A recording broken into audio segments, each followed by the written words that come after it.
All right, so I'd like to call this meeting to order for the Mountain View Community Subcommittee budget work that we have going on today. The verbal agenda that we have today essentially is we're going to spend a couple minutes just introducing ourselves since we're, the session of the delegation is new, so we could kind of at least get everybody's name going. And then we're going to have Howie, Chandler, the new director. At least to us, he's the new director, but you've been around here about 6 months or so? 5 months. 5 months. So some of the newness may be wearing off around for the staff to introduce himself and just kind of give some overview. And then we'll go kind of down, kind of a line-by-line situation, explaining each line. We'll look at some of the differences. We'll, field questions, and hopefully wrap that about 2. And then at 2, we're going to go on a tour of the facility. I'm not sure if Bill's had a chance. I did a self-guided tour 3 months ago. I enjoy a guided tour. Right. I mean, maybe it might help us with further questions, and it might help for you to confirm some things that we discussed during, the course of, our first session. Then we have a couple more meetings scheduled. I believe this is the 24th and the 28th. The 24th is a Friday. That's because that Monday is Martin Luther King's Observance Day. So we're meeting, and those times are all at 12:30. So, so the idea is today we get an idea, maybe get some questions. Hopefully on the 24th, maybe get a little deeper into it about, what our objectives are. And then the 28th, we have a meeting in the morning for the full delegation. And so then we'll meet at 12:30 that afternoon. It's my understanding that on the 28th, the meeting agenda is primarily just to kind of give a basic report where the subcommittees are, and then hopefully perhaps hear something from the folks regarding the nursing home annex and the veterans facility that, where that's at. So, and then hopefully by the 28th, we can kind of wrap things up, so we'll be ready for a report, which I would imagine will be forthcoming within the next couple of weeks after. So that's the basic setup, but I mean, it's certainly flexible if we need another meeting after the 28th, it's all good for me. I mean, Monday's delegation day for me, so if we have time and we want to meet again, we certainly can. Mr. Chairman, don't forget, somebody's going to take minutes here. Well, my understanding was that we discussed that at the delegation, and that minutes were not required at subcommittees. They weren't required to be posted for subcommittee meetings. That is my understanding from that meeting. Now, I could stand to be corrected, and if we want to, jot some minutes. The other subcommittee chairmen are taking notes and they're sending them out to the full committee. May I have a piece of paper? Okay. All right. That's fine. Yeah, I was going to volunteer to clerk. Yeah. Oh, you got any extra paper? I know. Sign in, please. Oh, you got some. I think, Mr. Chairman, any public meeting has to take minutes. I think there was some question about whether, the officialness of since it was not a quorum of the delegation, whether the subcommittees fell under that. I think we discussed that at the last delegation. Still have to post them. But they're still posted. But I have no problem with it, obviously. So, as I mentioned, I guess we'll just start off by just introducing yourself. I'm Representative Algren. I represent Wolfboro. I was appointed chair of this subcommittee. This is my 5th term in the delegation. I'm Chandler. We have only one town city to represent. I'm at Butler, and I represent 10 towns now.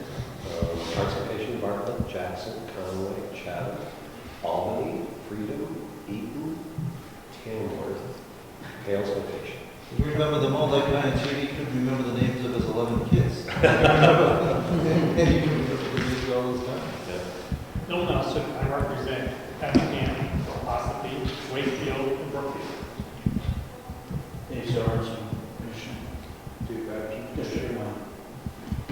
Paula, business office manager. Howard Chandler, I'm the administrator here. I've been a New Hampshire administrator for just over 30 years now. Okay. So let's, as I mentioned, This is now. Howie, Administrator Chandler is been here for 5 months. He's new to the delegation members, so if you take a few minutes out just to let us know what you've experienced so far, where you feel like you're at, and just a brief overview of what you see in the current budget for where you'd like to see it to go. And then we can get more into the details after that. Thank you. You know, our mission here is not only to provide the best possible care for our residents, it's also to do so in the most efficient manner possible. And that's something that I think is already apparent to all staff, that we have a fiduciary responsibility to the taxpayers of Carroll County, in addition to our clinical responsibility for the care and support of our residents. And we don't see that as being one as opposed to the other. We realize it's something that has to be done at the same time.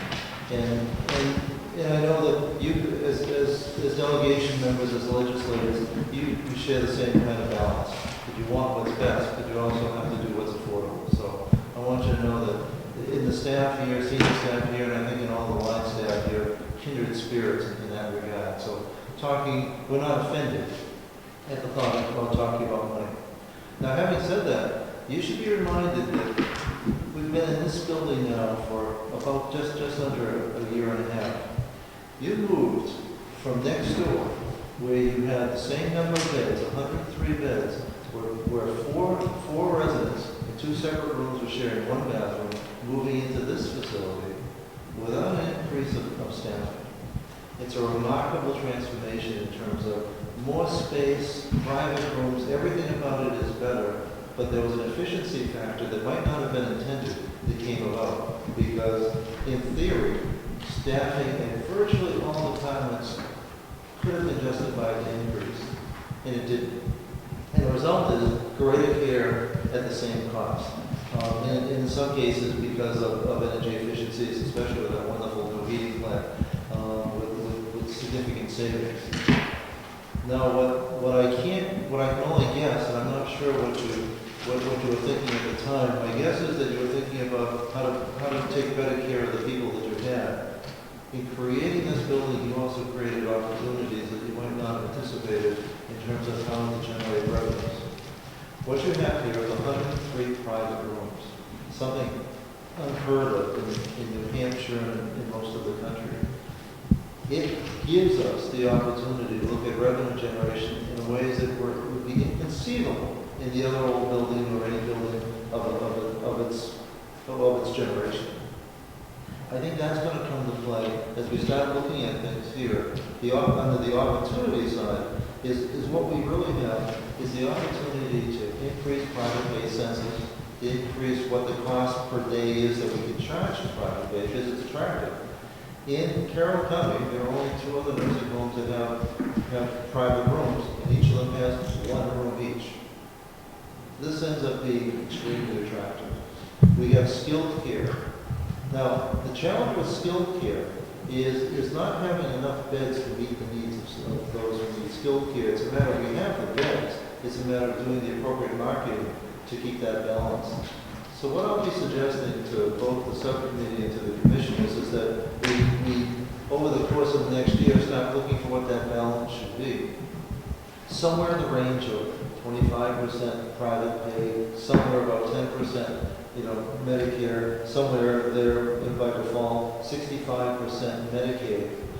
What that does, as I look to what other county homes are doing, when you look at other county homes, Belknap, for example, many more people in terms of who they serve, exactly the same number of beds. It would seem to be a balanced approach, because we still have a primary concern and primary mission to care for those who do not otherwise afford to take care of themselves, those who are Medicaid eligible. So we don't want to turn our back on the poor part. But as having come from the not-for-profit, but not the municipal sector as I have, one thing that we always taught was no money, no mission. You can't take care of the mission-centered portion if you don't have the money to do it. And the only two sources of money are county taxpayer dollars, Medicare, Medicaid, or private pay, or transfer funds. And I think it's going to take a combination of both. Now, my personal feeling is that what's best for Mountain View, strictly in terms of what's best for Mountain View, it would be to be as free from county subsidy as possible. And while that might sound radical, I use as my rationale for this. I assume everybody here is familiar with gun stock. Gun stock up until about 6 years ago used to be a net drain on Belknap County, significantly so. I was a gun stock commissioner for 15 years. And my personal mission as commissioner, I hated those early meetings when you went in begging for money each year. Because why should a county subsidize a skier? There are a lot of reasons, but none of them tugged on the heartstrings. It seemed like there were so many more important things. So we found a way, by becoming efficient, to now gun stock returns to Belknap County at a minimum $160,000 a year. That's the base. Good years more, but always $160,000. We're never going to return money here, but I do believe that it's possible under the structure that we have for us to be able to get to the point of break even, if in fact that's what you want. And that's something that delegation and commissioners have to decide. Because fully recognize that you all are essentially the board of governors, the board of directors, and we take our direction from you in that regard. But I put it out there as being potential, as being achievable, if in fact that is something that you decide is a way for us to go. And that could be important. There are different ways that we could do that. I mentioned that the problem with Medicare beds is how to keep them full. Well, there's nothing that keeps us from doing outpatient Medicare services here. There's actually no regular confirmation this morning. There's no regulatory separate license or any other requirement that would keep us from taking care of our own staff members after hours and having them paid through Medicare B, receiving a reimbursement, providing essentially a service to local people by giving another opportunity for outpatient Medicare or private pay or third-party insurance, physical therapy, and providing some support, some revenues to the county. More importantly, it gets people in the door before they need to have that hip replacement, that knee replacement. So when they come back, what I don't want is for somebody to have a knee replacement in Laconia, a Wolfboro person, a Carroll County person, have that knee replacement in Laconia, and then go to the Genesis Center in Laconia for their skilled Medicaid time. I'd rather them come have it here where they can be closer to their family. But right now, we're not pushing, and they're not coming. And we need to, I think there are ways that we can capture that market. But in short, what you have here is a wonderful place that is truly poised for greatness. It's a remarkable place. Coming up in terms of programmatic, and I'm glad to say here, when I say programmatic, it's not code word for requesting more money. I think what's happened is we've moved from the old building, but we haven't changed all the way that we do things.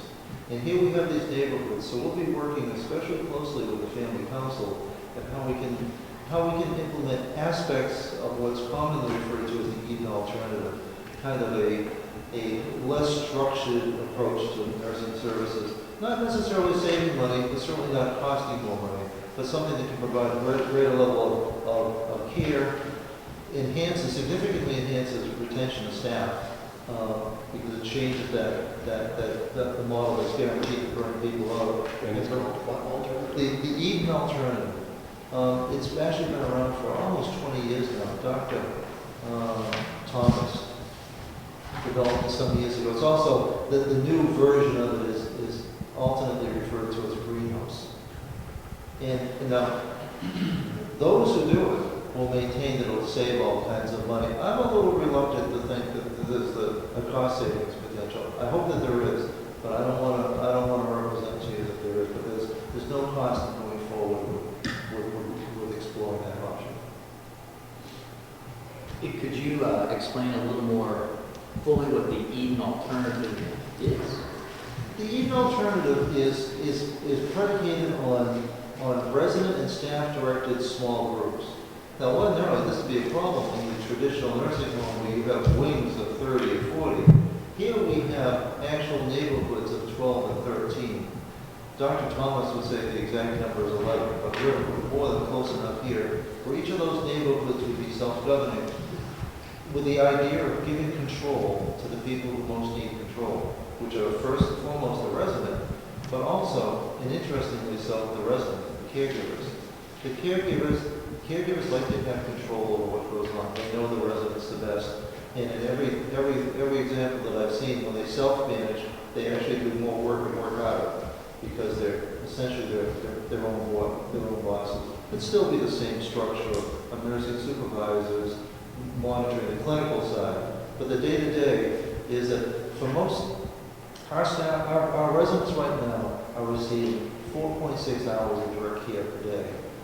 The opportunity for us is to figure out what is the most creative way that we can take those same number of hours and provide them. And I think we can do it. Now, the goal for this next year isn't to transform the whole place, but to experiment and take one neighborhood and to develop the best practices, use that kind of as an in-house laboratory, and figure out what works best for here. Not what works best for Bill Thomas in upstate New York, or what's working well in Chelsea, Mass, but what would work well here, which is going to be hybrid.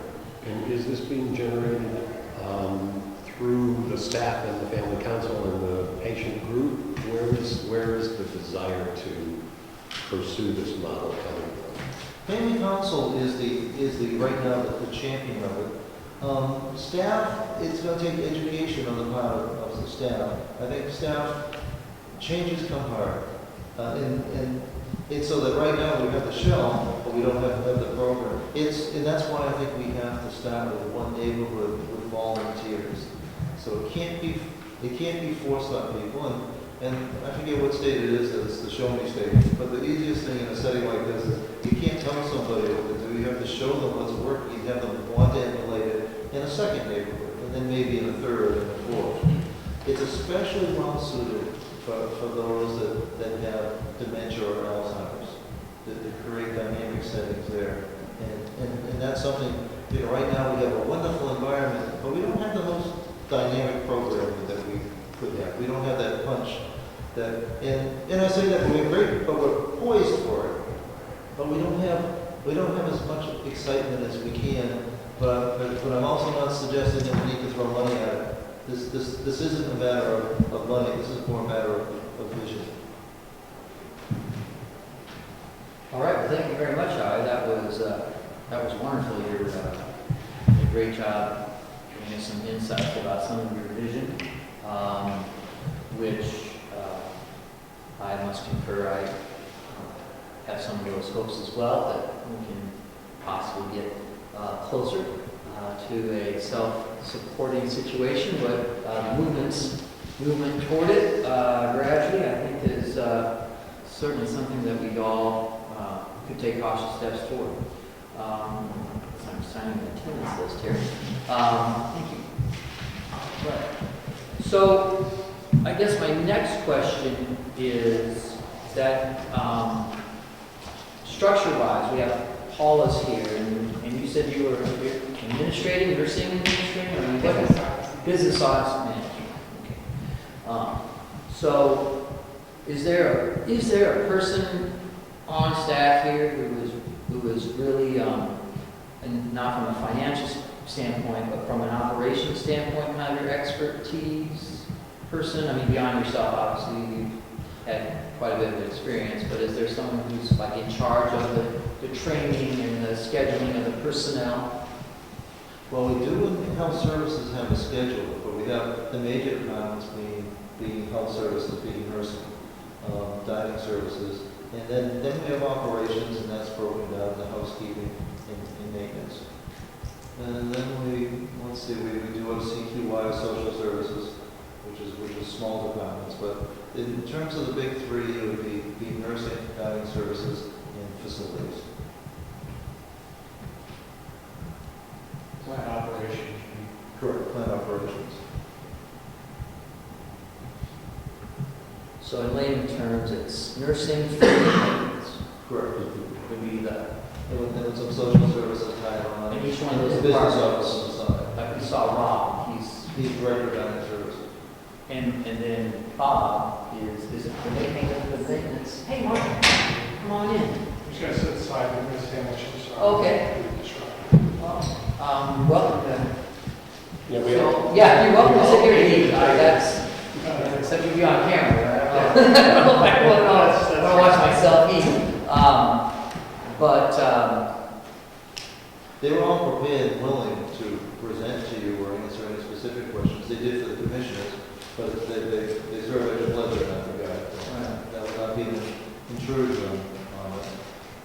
Okay, well, you anticipated, I guess, my next question would be the ability to perhaps have those folks come to help field some questions maybe at a future meeting. So we have a better idea operationally what they face and what they might be able to, what their insights might be on improvements for these efficiencies and also care. We have within the delegation some diversity in that balance that you mentioned earlier between care and charge. The custodianship of the taxpayers' money versus the need for us to serve the members of this community who might not otherwise be able to. So I do look forward to that.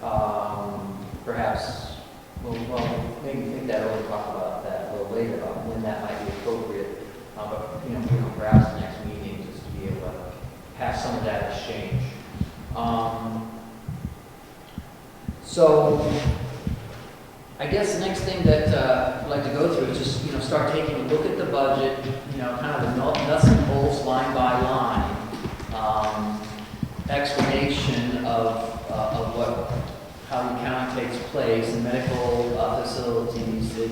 There is some uniqueness to it because of the different contracts with different providers and also the different types of revenue streams. Like you mentioned Medicare, which I think is synonymous with skilled. When you say Medicare, you're talking about skilled care. Correct. And then private pay is somebody who needs assistance, but they're not here being paid by Medicare. They don't have like a physical therapy, occupational therapy mandate. They're here because of more of a personal inability, family structure such that they need to be here to help their day-to-day living. Typically, the distinction is both need to have nursing home care. One can afford to pay for it and the other can't. So the needs can be the same, but their ability to pay is different. And when you say private pay, you're also including people who are covered by long-term care insurance. Correct. When you say private pay. So it's a blend of those. Essentially saying non-Medicaid, non-Medicare. There you go. Okay. Go ahead. This guy represents the public. thank you, that's okay. So the Medicare people are rehab, really. In order to get a little bit higher pay from Medicare, somebody has to qualify to be able to be rehabilitated. And that could be from a pre-illness condition back to the baseline that they had before they had that impact of the illness. So it doesn't have to be rehabilitated to independence, but there has to be some rehabilitation component. Some of our Medicare people will get their rehabilitation and go home. Some will go back to their room here. So it can go either way. And in this budget, is this forward-thinking thought about how to pay for, or the payment structure that you proposed at the beginning of your talk, is that within this proposed budget? It's not. This is the conservative. So this essentially is building on last year as a base. So what you're seeing is essentially, you know, I don't want to say overstated expenses, but adequately represented expenses and slightly understated income. I think there's greater potential on the revenue side, but I don't want to, there's some policy issues and things we need to do. So I think what you have is a very conservative budget. Looking at a 3.6% increase, about $435,000. On the expenditure side, Over last year, for expenditures. for expenses. And for revenues, is there an increase also corresponding with? 3.6% increase. Revenues, we're looking at 7% increase in revenues. $435,000. So I guess in overview mode, since we're kind of there, is so from this year to last year, the differential of that is what? Are we looking at? We're looking at closing the gap by 2.3%. Okay, which translates to about how many dollars? 200,000. Revenue, 62,000. 262,000, okay. revenue is about 7% increase over last year. And is Or about 700,000. the 3.6% increase in expenditures overall, or is that the outcome of the expenditures versus revenue? That's expenses only. Yeah, I think that's what, I guess that's what I was trying to get to. You mentioned that expenditures had gone up 3.6%, but revenues in turn has also gone up about 7%. So really our overall subsidy has reduced by a few percent. So that's a step in the right direction, obviously. How much is the food? 700,000? Yeah. And I think there's also something to be said for what we look at here is, you know, it's fund accounting, it's designed to be the budget which complies with, you know, the regulations of the government, how this is accounted for. So what we have here is the budget could be, and something that I'm kind of a proponent of, far different from what the business plan budget is. Like, this is what we turn into the state as this is our budget. But, and then as you said, it's somewhat conservative, it's somewhat safe, there may be a little too much on the expenditure side, there may be a little too less on the revenue side. But then from a managerial standpoint, however, we might have a budget which is much more goal-oriented as opposed to compliance-oriented. You know, here we have a budget we are trying to comply with, whereas we could have another budget which is designed to set goals that we could try to meet and to try to help get us toward reducing this gap in that more of a enterprise type fashion. So, so I appreciate those comments so far and everyone's input. Is there any more comments before we kind of move on to kind of looking at things line by line, kind of just kind of go through, I guess, a bit of the Bean County drudgery of a budget. All right, so, you know, we can move forward on that. I'm not sure, we might as well just start out with, we'll start out with the expenditures, and we can end on maybe more of a positive note for revenues. And you're welcome to, you know, direct how that works between the two of you, whatever you feel is best. Well, Paula, you want to take the lead? Paula is the one who lives and breathes this every day, so. No, I mean, I guess I'll let you ask questions if you have questions on the line item as far as the salary, everything's done on actuals. The medical insurance is done on actual people getting medical at the time, the dental. So all of that's, I mean, pretty basic. And then everything else, we either annualized our expenses or if we needed under new equipment. It's really the only big thing in administration that we have. Yes. Mr. Paula, a quick question. That's Paula, a quick question. Absolutely. Paula, somewhere along the line, I get the list of employee pay per hour. Can you tell me what it means at the top of this column, auto pay hours? That's, for Kathy's payroll, every week they work 80 hours, that's their regular schedule. I know some people don't have it, they might be per diem. Oh, okay, so So they there's don't nothing have- near their per diem. Usually, sometimes it's just not in there. I have a question. How many pages are we supposed to have? So they have water or not water? I would say, I think your expenses start on page 34, because it's the whole county's budget, this is just the nursing home pages. It So. looks like 31 pages. Yeah, you know what? 21 to 31. I unfortunately don't have what I thought I had. I thought because I have last year's budget, how we're doing, but I don't think I had this year's budget on mine, unfortunately. You said 30? Our expenses 21 to start, 31. different, no, he has different pages, that's not the pages I have from Kathy. Mine start on page 34. Right, I have 910 for revenue Right. and 34 for expenditure. Yeah, This is. The reason that it's, well, I was going it's to, because it's the whole county, so ours is kind of in the middle. Hey, what's the date you have on the top? Mine's 11:30, yours is 12:06. Oh, six, what do you have? 11:30. Yeah, right here. I'm gonna do a little on. It's the same. This adopted budget is the proposed. That's last year. That's last year. So do we have? proposal? Commissioners is the one you're working, the very last column is the one that they submitted to the state.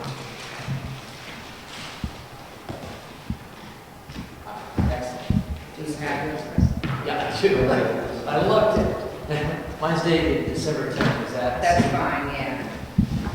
And this last line, or last column, the commissioner's budget is the one that we're proposing for this coming fiscal year.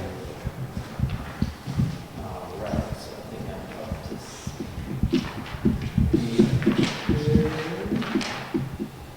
And if in a future iteration, if there could be a line that gives me the difference between the last year's budget and the first and this proposed budget, I can check with Kathy, this comes from next door, so we can check with her.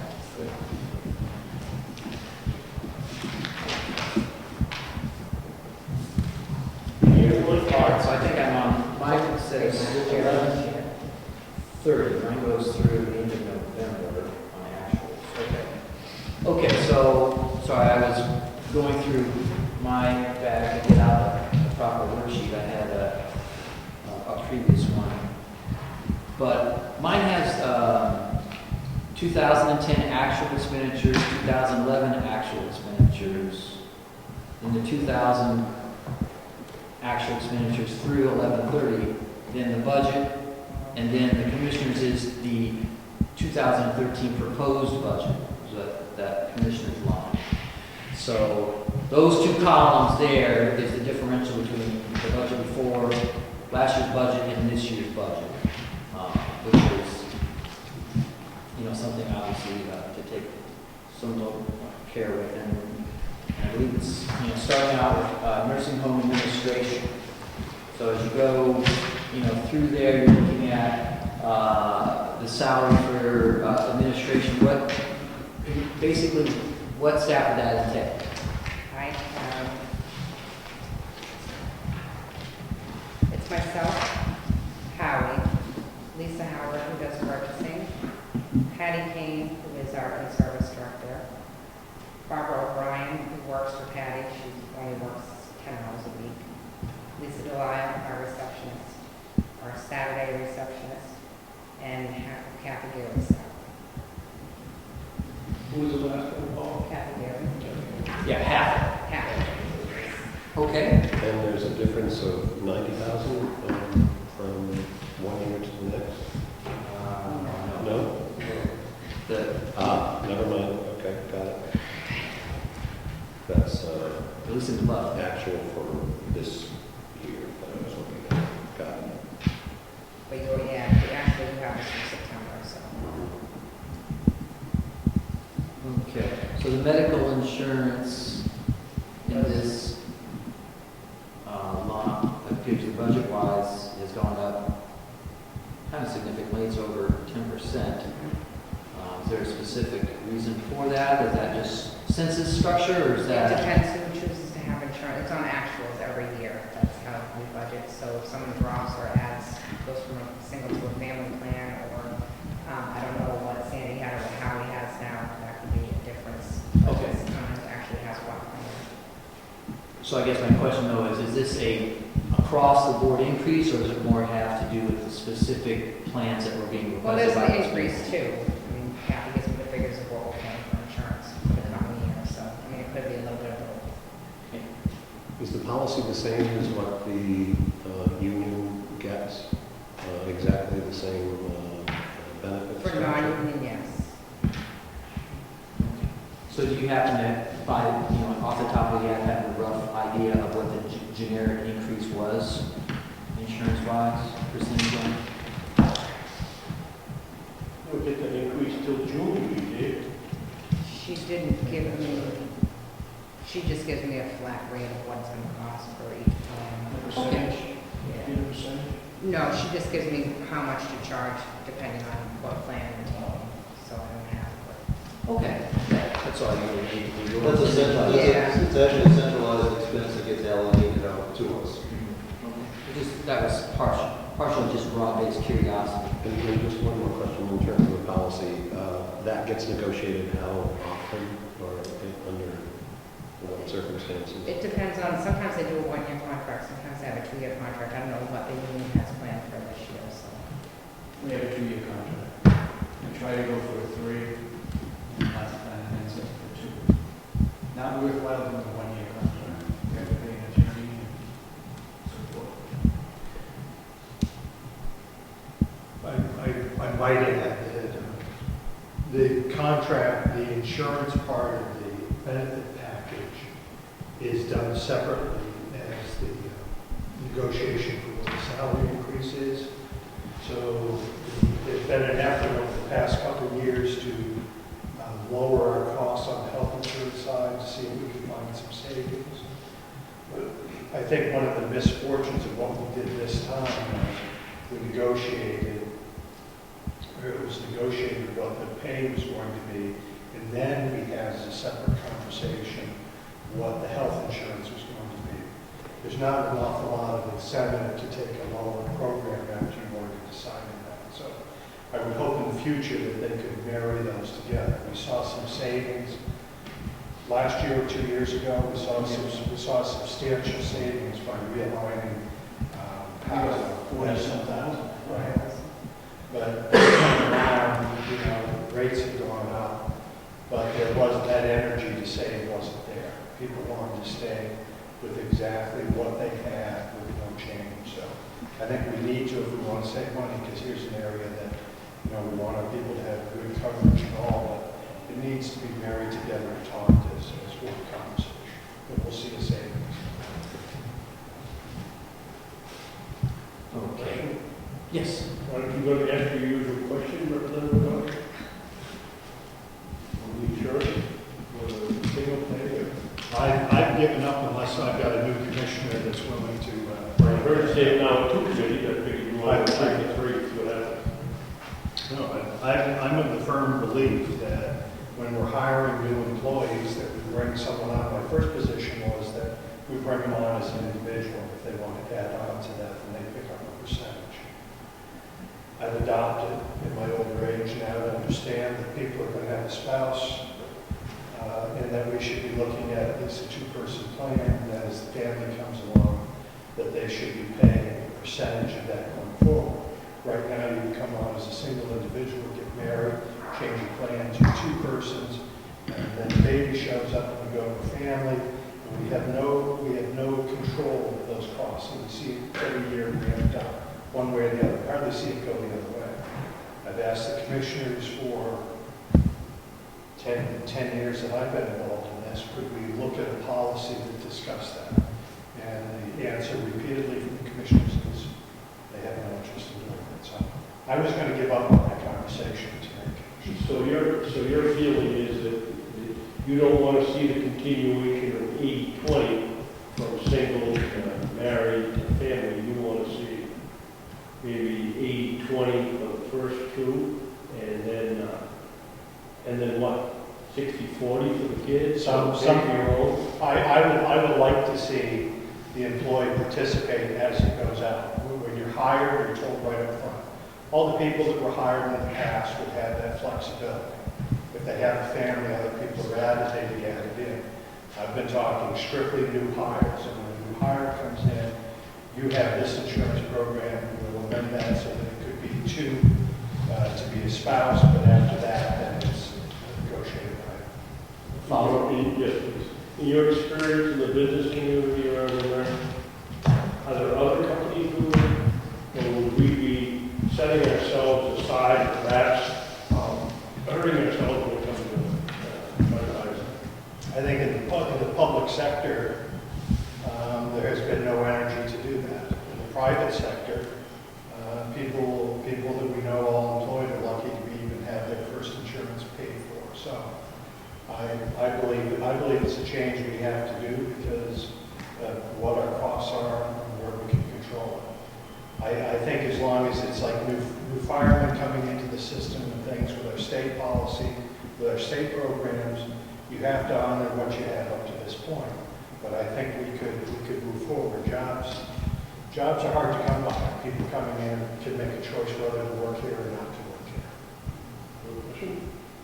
So what do you represent McConkey? If you hire somebody, single person, are you going to ask that person to go 80-20 or 70-30? Or are you going to pay his full 100% for the first one and go back to spouse, either one spouse and children, go back to a 70-30 or a 60-40?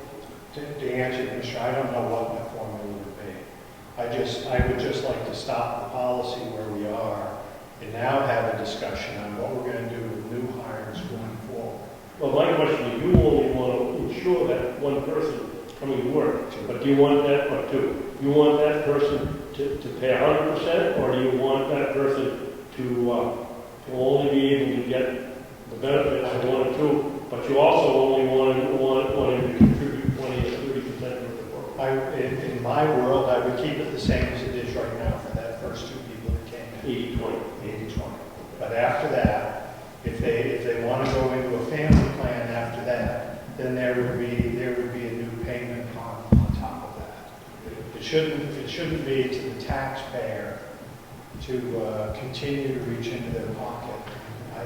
It's unsustainable, and as we sit here with our administrators, and they'll tell you, I don't know what's happened. I don't know, what's going to happen next year either. So I think it would allow us a little more stability.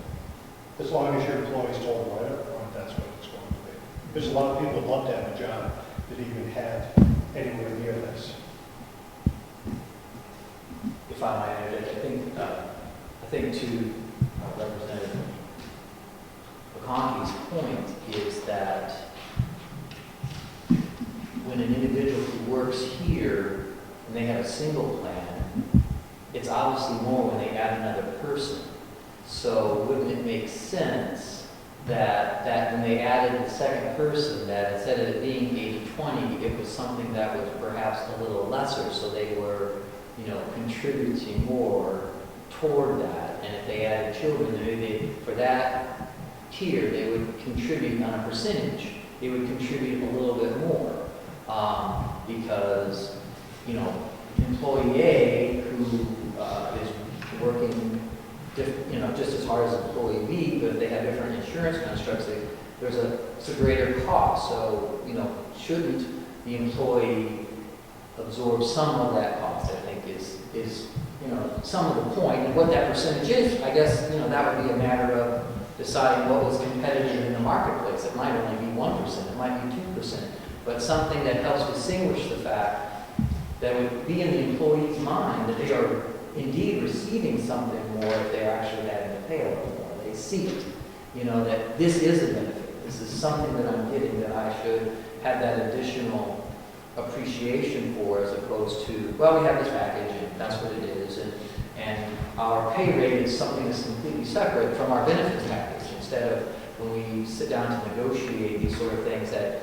that there needs to be a more clear understanding that this benefit package is, your benefit package for some folks is, well, here is 50% of their pay. And for some people it's less, depending on how much they get paid and how many children they have, and what sort of plan they have. So it's part of it, and if there's a separation, there may be more, they may be more cognizant of it and have a more personal value. I think an approximation of what they pay for their insurance, for one person, two person. I have what the county pays for a Yep, that's single. fine. Which is 80%. It's 80%. If you have like a number, $1,000, For a year, They're around $20,000. yes, 21,000 per family. for the single and the, A single person is 79, okay. and two person is 15,800. So it's 20,000, 15,800, and 7,900. And all of this now is at 80/20. Yes. And that's the 100% cost is 20,000 for a No, family this is plan? this is just the county. That's the 80%. Yes. Okay, so Right. we would pay 20, and then, so therefore, they would pay 4. Because there's 20% added on top of the 20,000. For the family. So so the total cost is 24,000, and 20,000 comes from the county, and then 4,000 comes from the employee. So, to that end, if you have someone making $25,000 a year, and they have a family plan, their benefits are 24,000, and their salary is 25,000. So, as I mentioned, you can run into situations where people's benefits are half of their compensation. And when you're in that sort of scenario, there seems to be reason to try to increase their cognizance of how much money that is really costing, what value that adds to the position they have. Representative Babson. Commissioner Babson. The other part of that, Mr. Chairman, is that people don't realize that when you turn around and pay 10% on the medical insurance, and then give them a 2 or 3% raise, very few of them consider that a raise in pay, which in reality, if they had to pay it, it would be a reduction in their pay. This is a squawk item. I'm not, I didn't go along with Representative McConkey to begin with, but if you don't make it quite as draconian as the original one was, two people make sense, and then some kind of an adjustment. We've got to work our way back where the county is subsidizing all its employees somehow. Go ahead. Thank you. Representative Babson, you asked whether or not what we're doing here at the nursing home is consistent with what other companies are doing. I'm going to ask you about what do you do? Well, what we do is don't cover anybody because we're not, we can't afford it. We used to be able to afford it, but we can't afford it anymore. So all the employees are on tips, and how do you get them to come to work or is that what's happening in Conway now? They're not paying people. Most small businesses, if they are privately owned and operated, are providing very few benefits, if at all. And in the hospitality industry, unless they are larger employers, they are not. And that's a reality of the economy that we are living in. When we first started 20 years ago, we were paying everyone who worked with us full-time 100%, and we reduced it to 80%, and we reduced it to 60%, and then we reduced it to nothing in order to survive. But that was not my goal in this conversation. I just wondered if it would behoove the commissioners to do some kind of an analysis of what other places are providing, not just public employees, but what is Coleman doing? What are some of the larger employers doing in the area? And if you were to be able to undertake that, I would want to help to do a review, maybe with you, administrator, to look at what is the ACA going to do. Because the coverage for a spouse may not be so important come 2014, because more people will be covered, either because they're going to be able a subsidized plan through the employer that they have, or they would be covered in a different way, so that this nurse's husband doesn't necessarily need the coverage, whereas now they do. So it would be fascinating to do some kind of analysis on that, just to look at what the impact's going to be, because it's so hard to tease out. And I think I could help find some people to do that. Representative McConkey. Thank you. Representative Butler makes some great points. Another part of that discussion, which I think would open up in this dialogue that the representative spoke of, is the L&A, single L&A that starts that job here. You know, when there's a pay rate, I'm just going to throw a pay rate out and say it's $12 an hour. That single person is picking up X number of dollars per hour on this benefit. That L&A is on a lower pay schedule than we would like to pay. And there may be a way to adjust wages or a wage raise if the amount of money that we had to pay out, that inconsistent amount we had to pay out in health care was adjusted. Because I think that L&A would like to see a little more payment, as opposed to may not be here, let's say it's a young person starting out, they may not be here for 3 years or 5 years and then get to the point that they enjoy that family plan. So I think it might be a way also to adjust wages. Thank you. So kind of in review, of Representative Butler's point was, I think what we would like to see as a committee would be for you to analyze, number one, our pay and benefits packages for the various employee types versus, number one, versus a local, reasonably local competitive nursing home. Okay, what are they paying and what are their benefits versus what are we paying and what are our benefits, to give us some enlightenment on that.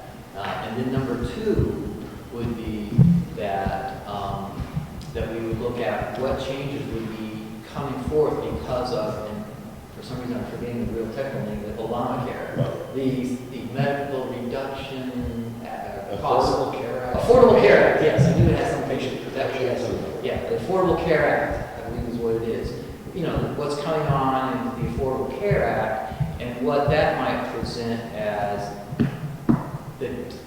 what we might anticipate as being those need differences. I mean, that might be something that's a little maybe further down the road, but I know that I think that we would all like to see how competitive we are in salary and benefits versus the other skilled, nursing homes, we'll say. On that. Is there any more on that subject? There's one thing to keep in the back of your mind with that, and that's union contracts. So it's the union contracts. I mean, that's a complicating factor.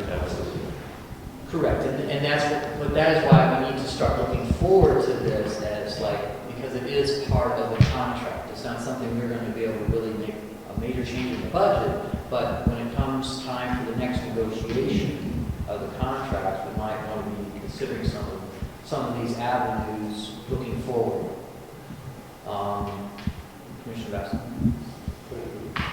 Mr. Chairman, the union contract is a problem. And it's one thing for us to be looking forward, but if we don't have the support of the delegation, when we go into negotiations to come out, I would say to you it's the responsibility of the delegation to get some idea where and how you want us to go forward. This is your budget from here on. And what you want us to do, you've got to give us some guidance. You can't get in there on the day after it's signed and say, okay, we're not going to open.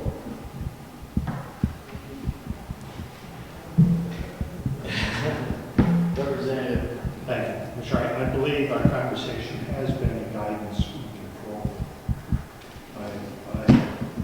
It's in my feeling, and, it's not a delegation vote by any, but as Representative Butler, private business is mine. There's few things you can control in your business, and payroll is one.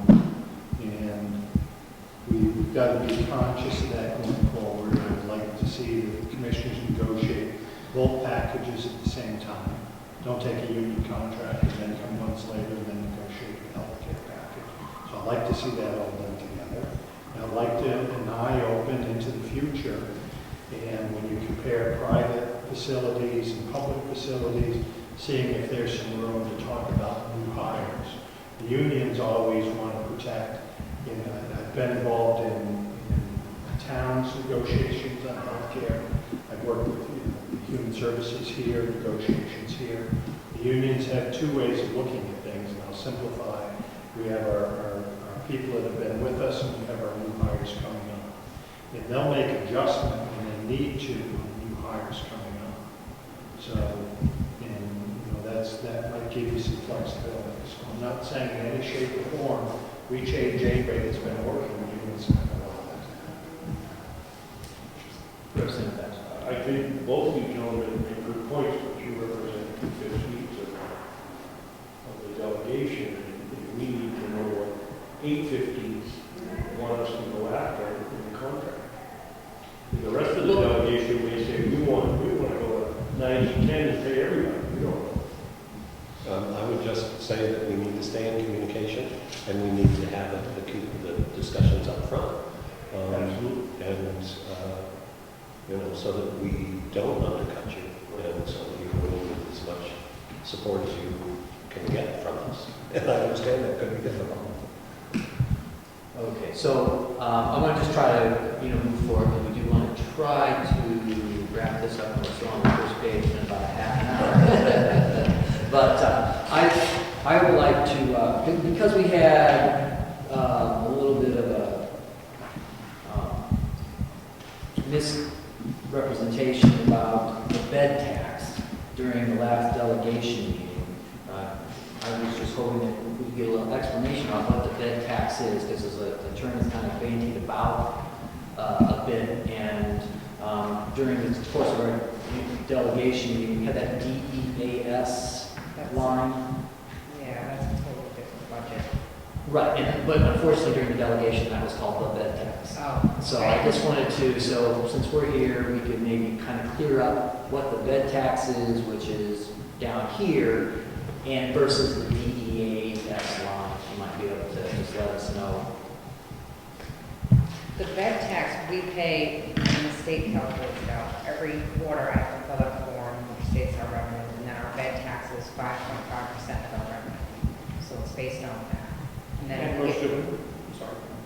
the state, well, what happens, the state sends us a check for the total amount, and then they take back the bed tax portion. That's how they do it. So it's probably one large lump sum, and then take the tax out on a separate time. So we don't pay in first, that was all the money first. No. We paid in No. and we came back. Nope, they pay A us. lump sum is deducted on. Yes. It reduces our reimbursement. Right, yeah, that line there that says input bed tax, that is the bed tax. Yes. Specifically when we say bed tax, that's what that is. The DEAS money is, it's similar, but it's the Medicaid portion of our county employees that we pay to the state, which is all part of a negotiation between the states and the counties. I guess it's about 6-7 years ago now, about what the county is going to pay and what the states are going to pay. So just so from our aspect of things, that is indeed the bed tax. And you maybe can help correct me if I'm wrong. But the idea of it is if we pay a little bit extra in revenue, we get a little bit extra for federal funding. And so this enhances our federal reimbursements by pay by, how should I characterize it? We charge them more per se, so we get better funding on the federal side, but then we pay back this bed tax balance. So it helps get more funding from the federal government, but it's all on the boards. It's actually regulated by the federal government how much actually you get charged. They match whatever is paid in tax. So the state gets that match and then redistributes it back to facilities based on their Medicaid census. Higher the Medicaid census, the greater the reimbursement. So it's designed to get more money out of Washington. It works pretty efficiently. I have heard that money coming to nursing homes is going to be less. Have you heard that? Do you know how that's going to be happening? Not here. It's not going down here. We got our most recent rate sheet, and it'll be going up slightly from what it has been. Now, what it'll be going long-term forward or next year, but for the next quarter at least, we're looking favorable. And in terms of taxes being sent back, it's not going to be any different than what it is now. I haven't heard. And that amount is $2? Yes. That's Daily rate. 160, No, we were getting 157, we're now at 159. 159. For Medicaid, yes. Okay, so, and you guys can help, and these are broad numbers, but this is just for kind of the subcommunity, a little educators. That 160 that we get from Medicaid is essentially half is offset by that DEAS money. So we essentially pay back to the state from that DEAS line about half of it, approximately, or at least before it was about half, I don't know, approximately half of that money is what gets paid back to the state on that DEAS line. DEAS is separate, has nothing to do with. Nothing to do with the nursing home. Overall, you think What happens in the DES line is they compute how many of our county residents are in anywhere, not just this facility, but any of our county residents that are in any county home, and they're being Medicaid, and they're paid by Medicaid, then they send a bill to the county, which is for about half of what they paid out.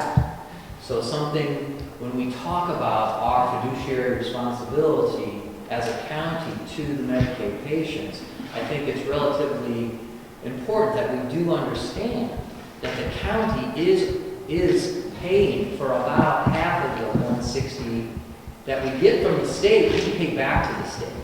So for every 160 we get, for the folks that are in this facility, we pay back to the state $80, approximately. Okay, we're using big numbers, broad numbers here. But in addition to that, if someone who lives in Wolfboro, if they are a Medicaid recipient and they are at Sunbridge in Wolfboro, the county also pays that $80 to the state. That's what that DEAS line is about.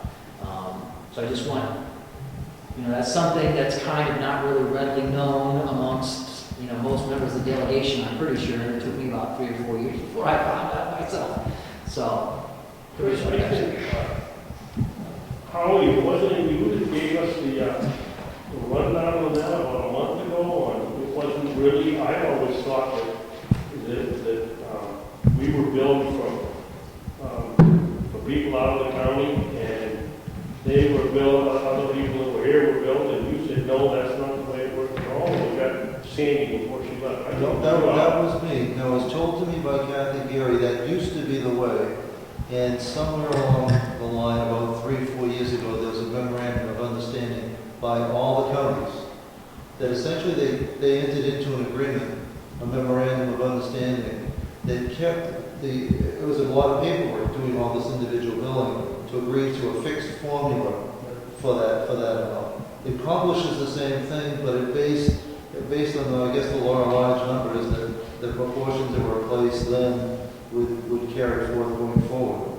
So there is a memorandum of understanding. So the essence of what my understanding is of what you're saying is true, but it's just not calculated on monthly, quarterly, or an annual basis any longer. Thank you. All right, so let's try to, If I just ask one question. So if I understand it correctly, and I like this explanation if I understand it, that we're receiving our income, or part of our income is coming from Medicaid. Am I seeing that on the revenue Yes. side under Medicaid room and board? Yes. And so then quarterly, we tell them how many beds are occupied, they're using their funds, and then that's what the bed tax is, and then we reimburse that back to them or to someone. It's all revenue, it's not just Medicaid revenue. Okay. So where do I see that, where do I see on my income side, or on the revenue side, how much we took in and we paid out roughly $500,000? It's on your second page, I believe. Second page on the top is your holiday assessment bed tax. It's on your revenue. The revenues. Right. Page 10. Which is my floor, is it, because I'm on revenue?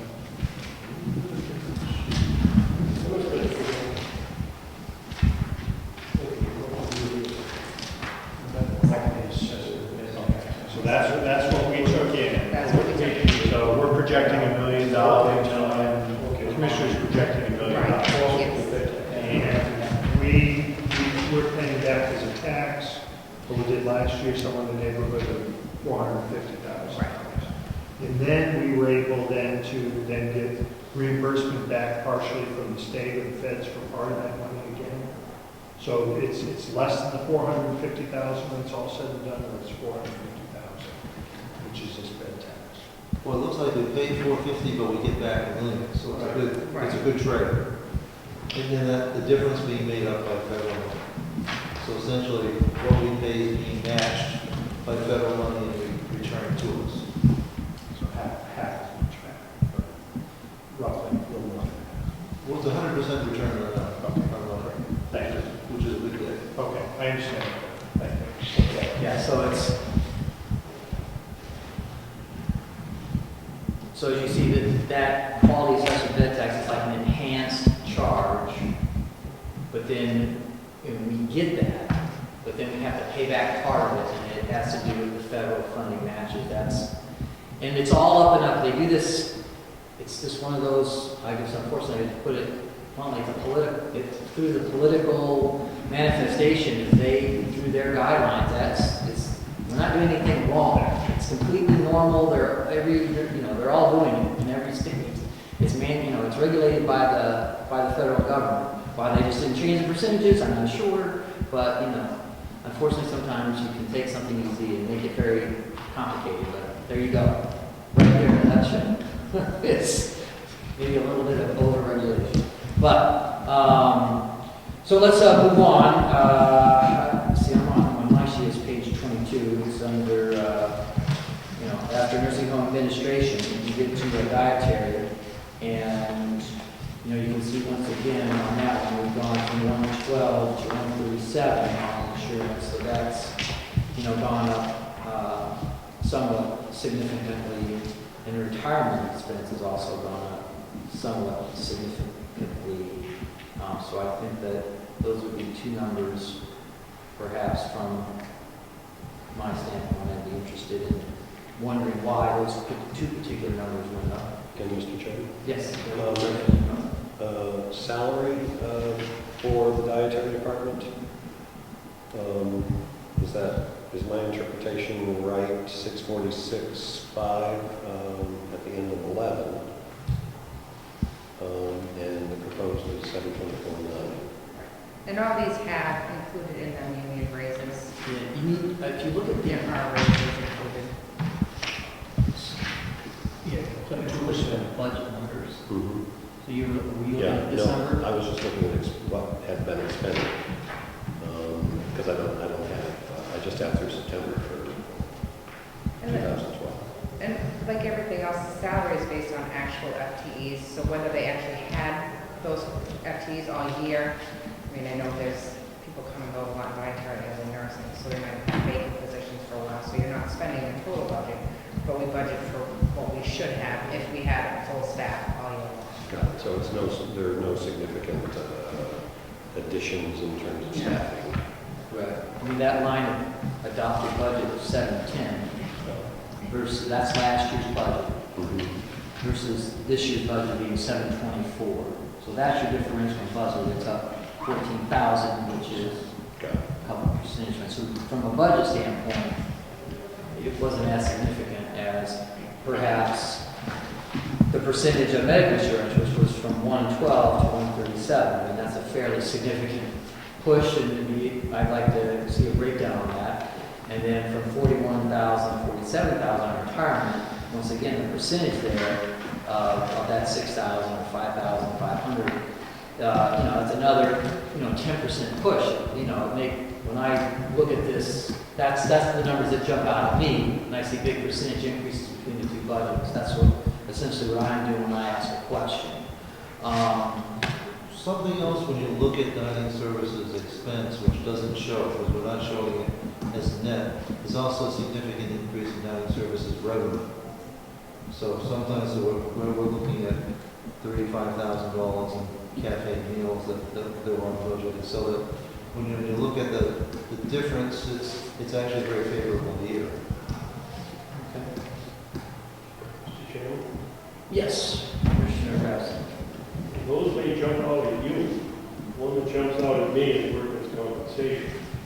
That's roughly leading the year at 13 and a half, and we're going to 17. You look at some of the other workmen's comps increase across this budget, and they're substantially more than this one. Have we figured in the right amount of money? Kathy Gary gives me all. Try to give you that all. So referring to the 17,000 versus the 17,000? It's been, I was gonna say, it's been 17,000. No right now. change. There's been no change. But every other sheet here, if you look at workers' compensation, it's a huge jump. The workers' compensation number would be derived from the salary number. So unless we had a reduction because of our experience ratio, that number should go up by, whatever the corresponding percentage is. I don't think she's never given, I don't think ours has ever increased since I've been doing budget. I've always had the same, ever increased. She's always used the same figures on ours every year. So I think that begs a question then, because Commissioner Babson is, at least to that end, is correct. I mean, if our budget is $710,000 in salary and our budget for workers' comp is $17,000, when our budget goes up to $724, that should go up, because that number is based on salary, and what you pay is what you pay for insurance. So I thought workers' compensation was based on a job category. yes, but it can be. There's different, percentages you pay depending on the job. That is correct. But in this department, when you see the wage go up, the amount that we'll have to pay for the insurance should also correspond. It does that for all the other budgets throughout the county. But you are correct. You pay less workers' compensation insurance for someone who's a secretary as opposed to someone who is a dietary. They're two different. Loggers, something like that. Or loggers even more, Loggers, the most. Right, it could be So different. there should have been some change here somewhere, Yeah. except that if you amortize I have 1130 to 12, that's roughly another $1,500. It's going to be pretty close to 14,000. So it is up $3,000. But you go across and you look what we've spent the last, there's been no increase from 12/31/10, 12/31/11. Then it goes up, but nowhere near up as high as 17,000, and then we go 17,000 more. In dietary? Salary? Nursing home dietary, yeah. Yeah, and year to date is 17,000. In a nursing home setting, what we try to do is to get as many people into the clerical category as possible. Sure. So that if you have a nurse who never touches a resident, who's not subject to back injury because she's the clinical coordinator, if you get in that category, we're just half for 1,000. Yeah. It's all general benefits from next door. Okay. Well, at any rate, Paul, I guess we should at least ask the question to Kathy, just to make sure that, you know, if, I don't know if this is gonna keep going, as we keep moving, if the workers' compensation is gonna Yeah, stay. the workers' comp hasn't changed from last year in any of the funds. It's the same figure that I was given last year that she gave me this year, so. Yeah. Okay, I think certainly would, it certainly puts a question mark in my mind, you know, I want to ask her, just to make sure I'm gonna be surprised by that. Representative. Thank you, Mr. Chairman. Two items. Uniform expenses from 2010 to 2013 are more than double. Would you be able to provide us with what it is you're providing for uniforms And dietary? and dietary? Has that changed up? You know, if it's just, if you double the personnel or whatever, but what is it that you're providing? One thing. Second thing, how are you assigning a value for food from the farm? That's done with Rob. I mean, we're based on annualized what we thought we could spend. And year to date, we've actually spent $489,644 on food. So Year to date. my point is, are we assigning a value to quarts of blueberries when they come over, pumpkins, or anything we bring over? Oh, that would be food from the farm, And yes. how are you assessing that value? Do we do that or does Will do that? Will does that, and as of right now, I don't have any journal entries for food from the farm. I don't know if they just haven't been posted, but there is nothing showing up. But I know they've gone, I mean, I'm assuming they've gone food from the farm. So Yeah, blueberries for sure. Right. But that's not determined by us, that's actually determined by, in this case, the seller reports an in-house transaction by the farm. Yeah, we don't see that. Well, Will charges us. Yeah, no, I understand that. My question is, the commissioners, how are you valuing your product? And are you doing it by product that's coming in the door, or just on the average saying, we're delivering $3,000 worth of produce to you? No, it must be a value. As it comes to the law. So you must, And it was a complete failure on pumpkins this year. oh no, I just use pumpkins as an example. But blueberries, corn, whatever it is, are you tracking how much product you're bringing in here? I think Will is, yes. That's how he's charging it. Okay, could you provide that for us? Thank you. Okay, so, under the nursing department, let me see, there's, I guess, the MA medication nursing assistant, that budget has gone up quite a bit. And so I'm anticipating perhaps there was some sort of corresponding reduction, or is this because of a revenue stream change? No, the charge nurse line item has gone down. What Becky's reallocated people and how many FTEs are in what department, she could probably speak better to it. But she went through and decided who she needed where as far as RNs, charge nurses, and M&As. And that's where we've allocated them. So the actual number of people she wants for each position is in this current budget. And that's the new nursing director. Yes. nursing. So the charge nurse line did go down a little bit. The nursing supervisor line is down just a little bit, and the M&As, yes, did go up. Maybe I mean, if you break that out, the salaries have gone up overall quite a bit. Right, well, and that's with raises too, so you figure a lot of that, there's a lot in there for just raises. Okay. So how much, I guess the next question would be, how much increase is due to additional staffing hours? I don't know that she's taken any additional staff. I believe she's reallocated some staff. She may have added them. I want to say that she didn't add anybody in her department. It's just reallocating where they're. I think we need to hear from the director. Yeah, she could probably tell you better who she has. Okay, well, that would certainly be a question, if there's been any change in the number of hours allocated. Yeah, I don't believe it's overall hours, there hasn't been a change. It's still the same number of people in nursing, just where they're working. Mr. Chairman, Yes, this is a point of interest to show how well things have been managed around here. It wasn't 5 years ago that the overtime in the nursing department was $750,000. I can appreciate that, but my quick math of those job categories indicates about an overall 10% increase. So that, it's not just salaries. So, Well, a lot of it is salary. unless they're coming from other departments that I'm not, I'm just looking at those two lines, adding them up, coming up with about $200,000 more. She is asking In my to do head. a different schedule for nursing as far as pay schedule. She's asking to increase the starting rate of pay for LNAs, which in then turn would have to increase all the other LNAs that already work here. So that, there's a big chunk that's coming, but that's, like, she did a whole formula, and she did present it to the commissioners.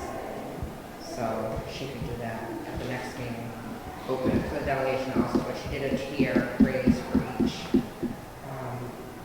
person, depending on how long they've been here and where they were currently at, so that no new people would come in starting at any more than, or the same as someone who's already been here for a year.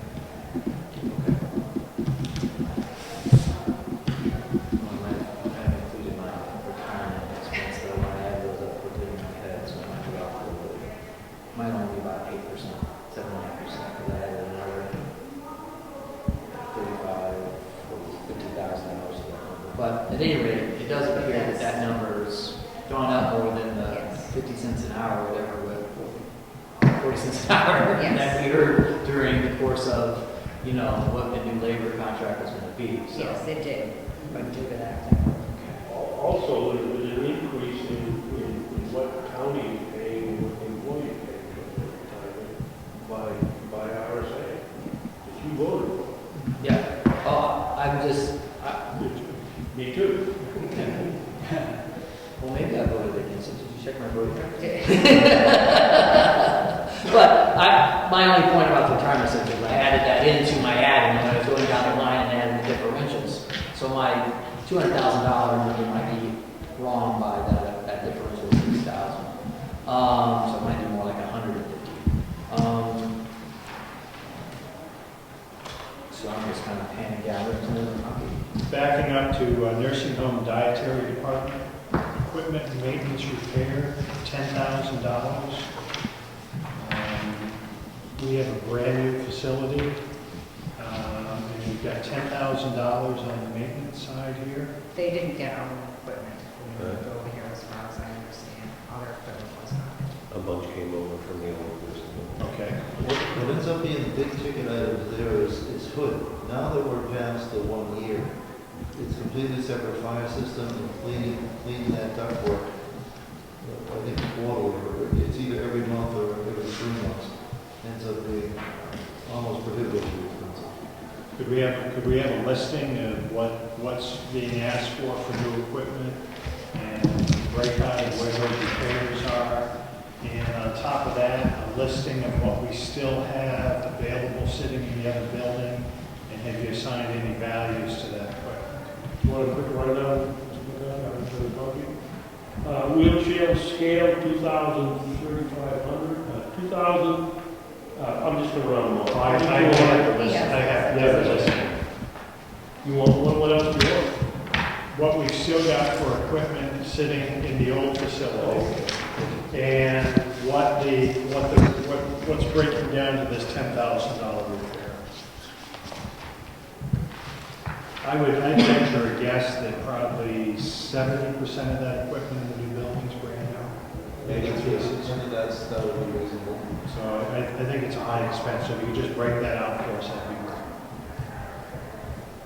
And we still have some value in the other building, and we assigned the value to it, what's left on that inventory. So what we just handed out was a laundry list of all of the new equipment for the nursing home facility. And what your question essentially is, have we done an inventory of what we still have left, and what are we doing to recruit, to assess what we want to keep and what we want to dispose of, resell? And this $10,000 figure, what is it that we're repairing $10,000 worth of? Where is that $10,000? It's on line 5130.82. 23. When you had an old facility, it was costing you $11,500. I believe that's the old facility. Now you have a new facility with a great percentage of the equipment being new, and it's costing you $10,000. That, yeah, it'd be nice to see a breakdown. I will concur that with what they're saying is that the fire suppression systems, those inspections can be quite expensive. And cleaning the hoods, that is usually once every 6 months. You know, those numbers aren't going to change. Those maintenance items aren't going to change because they're required by statute, but the number overall is pretty high for that. I see equipment maintenance repair. Yes, $10,000. that's what, yes. That's the one you're talking about? That's what I'm talking about. Yeah, That's not new equipment. that's not new equipment. He's concerned, like, why is it costing us so much to maintain equipment when we have all the equipment? And certainly part of it's because, you know, code requires cleanings and inspections with some fire suppressions that are remarkably expensive. I'm more concerned by within 6 months or when did we move? September last year? But You want to hear that? September 13th. Why did we end up with well over $10,000 in repairs in the very first year? Never mind it's coming. They put it in here, they gotta come service it before it's even 6 months old. It doesn't make sense. I think an explanation would be good. I think the next question will be good. One further quick question. In the nursing home staffing, where do the per diem costs figure in? We don't budget for per diems. We budget for regular full-time FTEs. So the basis is if we don't have full-time, we come on a per diem. So you're So it not, comes out of the staffing line. right, it still comes out of the same line item, we're not budgeting. The agencies, does it still come out under agency staff? Agency staff is third-party contract, which is different than per diem. Okay. About twice as I'm just not sure how you're accounting for it. So you're accounting for per diem just in salary? That's where that number's going. All right, well, we should maybe catalog that because that might be an interesting breakout, Representative Butler, to see ongoing. Although, per diem versus agency. Right. To be able to break that out might be nice. So we'll think about that for next meeting. So under the nursing department, the rest of it seemed to be, budget-wise at least, fairly close, except for when we get to new equipment, we have a pretty good size laundry list, or a pretty big number, is $25,000. And we were all handed out under new equipment, that $25,000 is, about 2/3 of the way down there under nursing. It's been itemized there about what we're spending it on. So ceiling lifts, 5 of them, seems to be the biggest number.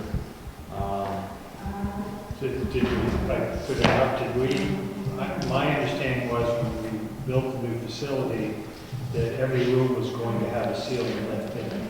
Yes, They have, they do. Okay, so this 5, this 5. That's just, No. just. they have a track. The actual- No, the Right, actual so now we need a lift. lift. Yes. It's something we can look at when we do the tour. We can work to that. Yeah, the tracks were installed, but the lifts themselves are not in there. The lifts are movable. We can move them around, but And we purchased them during the year from Beth Israel that we use. refurbished ones that significant. savings. So when the building was new, it was outfitted with 25 of the 103 rooms outfitted. And that actually met the need minimally, and so the master plan is to add to that each year. So someday we're at 100%, every room will have its own lift. With the goal being to reduce the back injuries and becoming lift-free. A lift-free facility doesn't mean not using lifts, it means not using physical lifting staff. And I see the benefit of it, but is there any money remaining in our building fund still left? Yes. And it would be it would seem to me that if we put in, so if I get this right, above every bed there's a rail that this can hook onto, that can get our resident up and down and move around. Correct. So in a sense, we bought a car without the tires because we can't move this anymore. Why aren't we taking the expense if we still have that money and paying it off of that because that's something we need as opposed to $11,000 for the next 5 years? I'm asking the question because when I was told we had ceiling lifts, that told me I had to weigh and fully bought into the practice that we're going to save our employees from lifting a person, whether it be light or heavy. And now I see that we're going to keep coming in for more and more money. You made the right decision during construction, because at a time when you need to save on discretionary things rather than urgent things, not everybody needed a lift. Okay. So it was a good way to save money. Now that the dust has settled, in long term, we benefit by every room having one, but it's not critical or essential today. So that we can do it incrementally. Taking it out of capital funds is of course another way. It would be great to have every room already furnished so that we never have to go through. It's not as easy as just clipping something on. It's doable, but it's like, well, it can be done, but it takes an hour or so. May I ask what percentage of beds you have now out of the facility? You already told me. 30% now. 30% last year. It started with 25. So you're saying it takes about an hour, if one's sitting in one other place, it takes an hour to get that moved over to be used again? And That's not practical. But that's assuming you only have 30 people that need it. It's as soon as you have that 31st person, you need to get an extra lift. And what we want to do is we don't want to wait till somebody's actually in need for the dignity of the resident, for the safety of the staff members back. We would do well today to be at the 50% level, but the way acuity is changing, in a few years we'll be up at 75%. And then of course the way things work, it'll always be the wrong one. You know? And if I could ask about the capital budget, what do we have left in it? And So we're around 1.5. and that one, 1.2. It's over a million. and that is specifically nursing home capital, or Yes, for paying down principal or for other capital expenditures. and how will that? How is that pile of money defined in terms of its use at this point? Is there any plan for that money? No. And who is going to be determining that? How is that going to be determined? Delegation. If I could just interject real quickly, the money he's talking about is essentially the differential for what we approved for the bond versus what the actual costs were for the construction of the nursing home and the equipment that we put in. And originally it was about just a little over $2 million, I believe, the differential. And now we have about 1.2, 1.5, somewhere in that neighborhood. As far as what we were thinking about using the money for was, we were thinking about using that money for whatever renovations were necessary at the annex at this point. We've already taken about, was it $700,000 or $800,000 of that money, and we've used that to reduce taxes in the previous year's budget. So we nibbled away at it. Well, no, we didn't use it to reduce taxes. We used it to pay off the principal for the new nursing home. Yeah, okay. We used it to pay off the principal of the new nursing home, which in reality reduced that cost of having to raise the taxes. So you are correct in that basis. Now, as far as using the money, it does come under, this bond money comes under a special section of statute which requires us to use it for specific things, and we do need a 2/3 vote from the delegation in order to do that. So it's the commissioners can't really spend it at their whim. They do need us to give a vote, and there is parameters. It can be used for either capital or paying down the principal, which to his end, him saying we've used it to pay down the principal is correct. We did it to do that, but it in turn reduced what we had to raise in taxes. So this is kind of a catch-up as to where we were at with that. But, We still have $1 million in there. Okay. yeah, it's around, last I heard it was around $1 million too, but, because that was kind of the number we were looking for to spend on the annex. That's why we were trying to use that money to renovate the annex to get it to the usual spot. So there are, I guess, some conflicts about what we're going to use that money for, that looking for. Representative McConkey. Thank you. Dining tables, $3,000, is that the same sort of thing? We opened up without enough dining room tables, or is that replacement of dining room tables? Is that one more dining room table for each pod? That's adding tables to the common area behind us. We're finding that space is being used for more uses and bigger events than it's been here. So here again, it was a conservative posture, not knowing exactly how many you need in the beginning, instead of buying too many and having them never leave the closet. They budgeted for what they thought they would use, and they have used, and do now use more. Other than Christmas and Thanksgiving, what times are you running short of space out there? Scheduled tomorrow, although we postponed it because of the flu. We have monthly buffet. We're trying to have more and more. One of the things that happens when we move from the old building to the new is that the people in the neighborhoods don't see each other. So we're trying to use them on Washington Room. Washington Valley Room is more and more of a common area. Here again, can't tell you it's going to be used every day. They'd probably be used weekly or every other week. And if I could ask, this buffet event, is that the residents or something from the outside? That's residents. How is the use of their space in the individual pods going? I understand that people in the old facility where it was smaller and so forth felt, they could see people more. I understand the need to bring them into the hall, that it takes longer to get there, and power wheelchairs and everything else are up. What's happening in our pods? Are those being used to capacity? Is there a thought that we could shift out some of those things into that room, even though they don't have the same color or look? The pods aren't being used to capacity. There needs to be more activity there. But you want to think of the pod as being the family household. If you want to get out of the house every once in a while, coming down to the central area is like the rest of us going downtown and getting out of our house. So we really need to have both. But in the pods, in the neighborhoods, that needs to be program driven. We have the equipment setting there that we need. We just need to have more life activity, volunteers, and things going on. Thank you. Okay, thank you for that answer. I think that made some sense. All right, so moving on to planned operations. Obviously, jumps out on me there is again, the medical insurance has gone up quite a bit. Yeah, so I mean, there's certainly could be possible, but it would be nice to see, but to double check and break down on why Well, we that. had two, I think it's roughly two staff that were budgeted for, we knew we were gonna get them, and we just hired one, not that long ago, so again, they pick up insurance when they come in.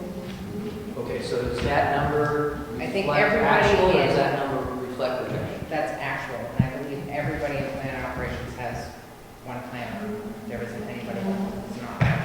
Okay, but there is one position that still is yet to be filled? No, they're all filled now. They are now? Yes.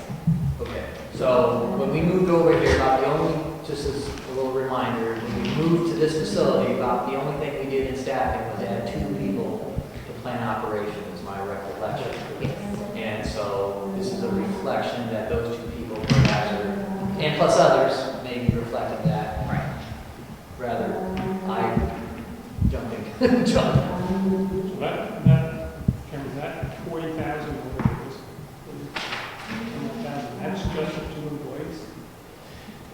But there could be 2 family planners. There's more than 2 people within that. That $40,000 is for 2 employees. It's $20,000 of family plan potentially, but within that department, somebody could have switched from a 1-person plan to a 2-person plan. So all of that's There's 7 people. involved as a possibility. So, I mean, I guess, do we want to request a breakdown of that department? I guess so we can see why it's $40,000 last year and why it's $87,000 this year. I think is what we want to to see that. We want to see, okay, what we have, this is what we had before, here's what we have now, and that's why it's different. And I would love to know just the seven people responsibilities and how those seven people maintain the plant. Okay? And that's Bob. Right, and Judge. if that's something you guys want to. Yeah, when he comes on, I think it's the 24th of their next scheduled meeting, that would be something that we'd like to see and just kind of give us an idea of what those folks do and you know, how much he's here versus the other place represented. Thank you. Well, can you explain to me a little better what plant operations, am I looking at just this building, am I looking at this building, and the boiler in the other building, what am I looking at? This building, the boiler, the other building, and the laundry. And the other building. Okay, so this is both buildings combined.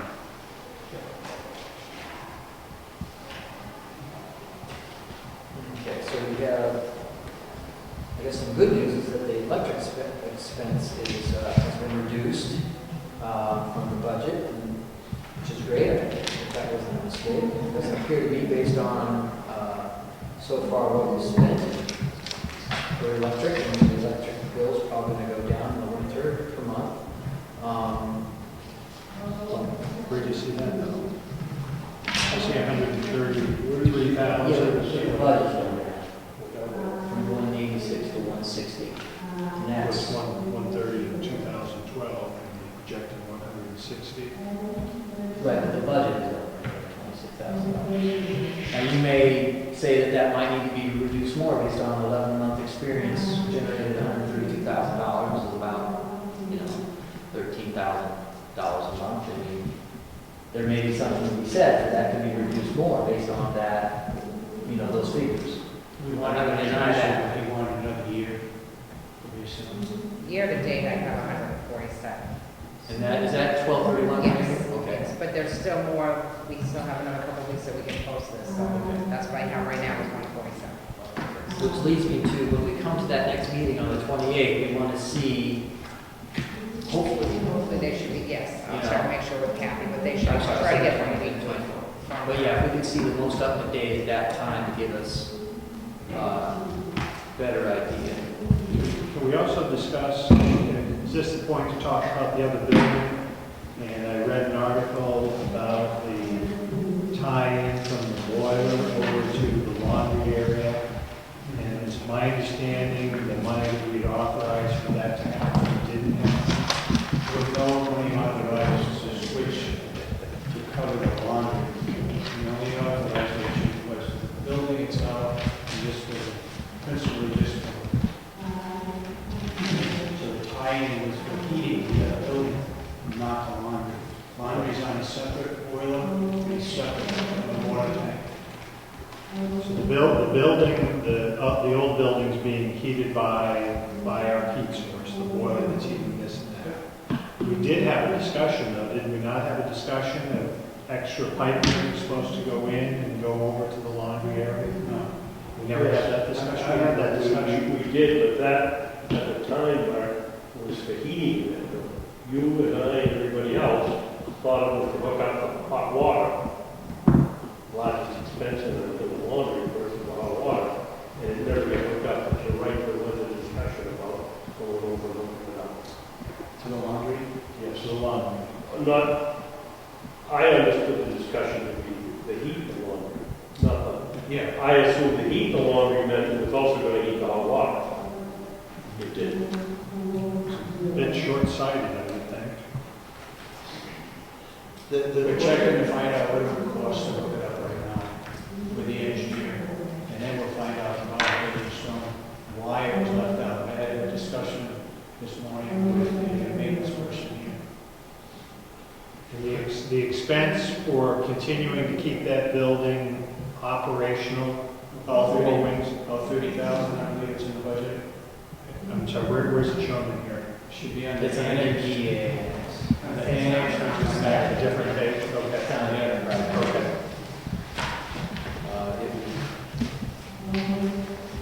But there's a section for NDA, NA annex, and it's right there at the end of the general fund, page 20. And when we're providing, what we're doing for uniforms on the dietary, we provide a list of what uniforms are, uniform expenses. Okay, so our heating expense was reduced by 100,000, budget-wise. And then we added 80,000 for the pellets. So for an overall budget savings of $20,000 on that, budget-wise.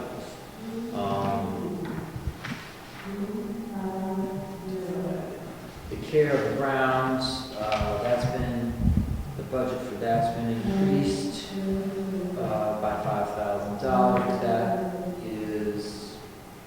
That's an interdepartment exchange. That's where the additional costs are. Right, but that's just something you're paying to a different department. There's no contract, we have no outside contracts. Okay, so building repair and maintenance, that went from budgeted from 20,000 to 40,000. So that, I think we're gonna want Bob to give us a breakdown of why that's. It has to do with all the labor contracts for the elevators and all the contracts that he has to have. Okay, but nevertheless, I think He has. I'm anticipating that we would all have to see why, we're looking at that. Just kind of moving on to the laundry to see if there's anything that's jumping out, contract fees and services for the laundry. That's always a plus up the road. Laundry went down by 4%.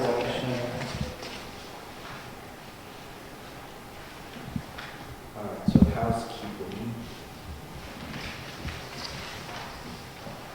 So there, the medical insurance went down significantly in housekeeping, but the salaries went up significantly. They are requesting additional, I believe it's 32 hours.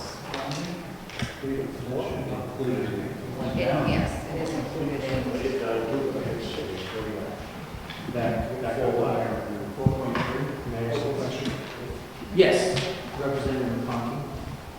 I remember a discussion last week when we were speaking with the farm and maintenance department on how they're charging out and how they're assessing what that value is and our record keeping and how we're doing it, possibly not being intended the way we consider.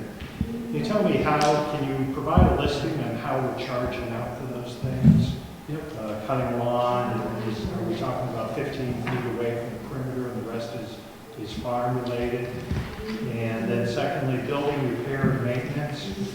Our old building was costing us about $38,000. Our new buildings represented to be $40,000, which is a bit of a jump. What are we doing there?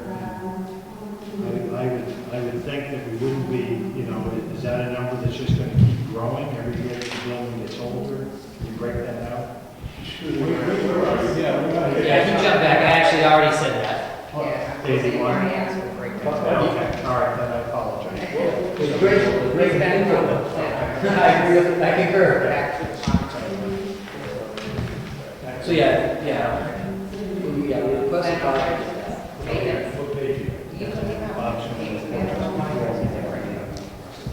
Correct, 24. Yeah, Bob's going to come the 24th to help break down that, and he's also going to help break down why insurance jumped and just to break down so we can see it, the differentials. I apologize. Okay, so we were on housekeeping, page 26.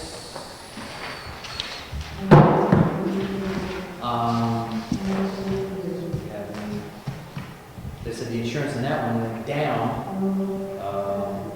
which is good, but the salaries next 32 hours were requested.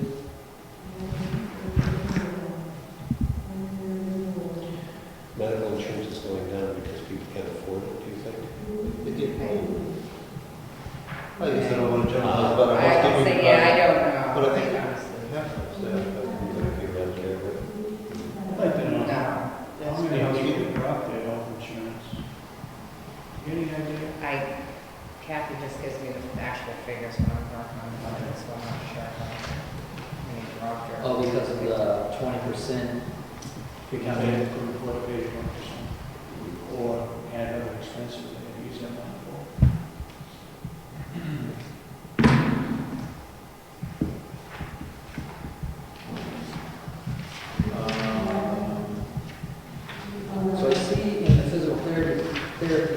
department that we reduced the amount of skill. On line 40, 519040. Yeah, we budget based on what the actuals were the following year. Okay. So I have, year-to-date was 47, there's probably another bill that's due, but so far it's 48,000. Okay, so, but if I look at 2011 and 2010, we were spending about $80,000 for the skilled, For physical therapy. for the skilled labor, which is,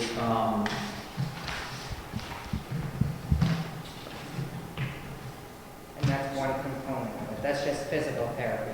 Occupational therapy, speech therapy is on a different, in a different department. So that's just one part of it.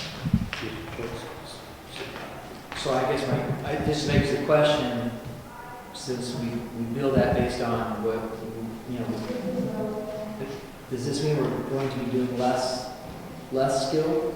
Is that the, We don't know that. This is, like I said, it's just based on actuals instead of over. And the same thing on the revenue side. We didn't overinflate. okay. It just seems interesting that in the skilled section of our revenue streams is something that is, 40,000 down. you know, can enhance, so we should be enhancing our, you know, our revenues, and when I say, you know, reducing it, it makes me think we're reducing something that's in a revenue stream, and why would we be losing those revenues? Go ahead, Representative. Is Part B the Medicare income or expense? Yes. Okay. So it may be, Mr. Chair, that Part B is, where we're going to be making the income. I don't think for the skilled section that we're actually getting paid anything different from Medicaid for that expense. Is that correct? Right, we get paid per day. For Medicare, it's per day and it's per run. So depending on where they fall within the run, it could be anywhere from $600 and something a day down to $200 and something a day. So we get a return on the investment for Medicare and that expense, but for the skilled service, it's just folded into our daily rate. Right. So it's interesting to see that, but in some ways, it maximizes our daily rate to reduce if the necessity isn't there, then it's good not to provide it because you're not getting paid for it. Agreed, but I agree, it's my understanding that we don't pay for it if we use it in that particular instance. I could be wrong about that particular one, but I know that sometimes we pay people based on what they charge. And so if they're not doing the service. And so to that end, if you look at the census, when you look at the overall revenues from that sheet that you were pointing out, when you see our Medicaid, that estimate's up $1 million from the previous year, and whereas occupational therapy is reduced, occupational skill is reduced, so our Medicaid was increased, and all of these others have been reduced. So, you know, if that equates to our 65, 25, 10 or not, I don't know, but it gives me some cause for concern if the direction we're supposed to be going seems to be the opposite of the direction the budget is showing us. So I have, you know, some concerns about that. So I suppose we might want, we haven't even got that far, and of course we may not get that far, but it's certainly something that might need to be addressed.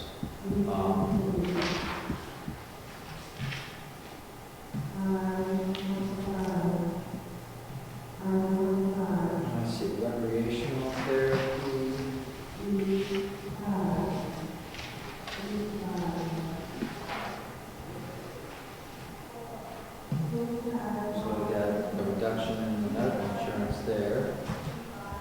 I guess if we could, if you could just add up the medical insurance for the facility last year versus this year for the next meeting.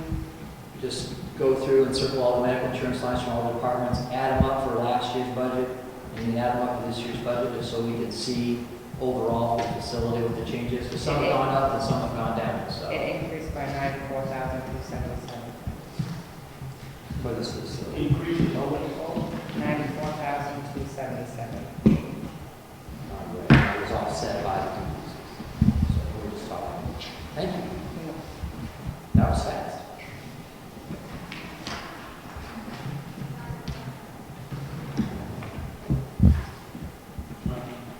We have recreation.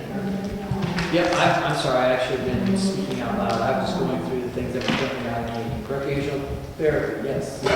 Could you just tell me what activity services is? That's for when they go on outings. Oh, okay. What? When they go on outings.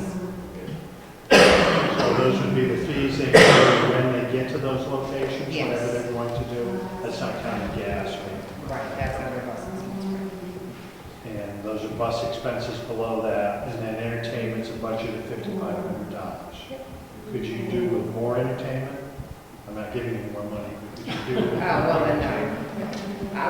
That's something you could ask Susan, I mean, I'm sure they could. They have, I know the birthday party once a month, and they hire someone to come in for that, and then throughout the month, she hires other entertainers at certain points, and then during National Nursing Home Week, we have several entertainment throughout that week.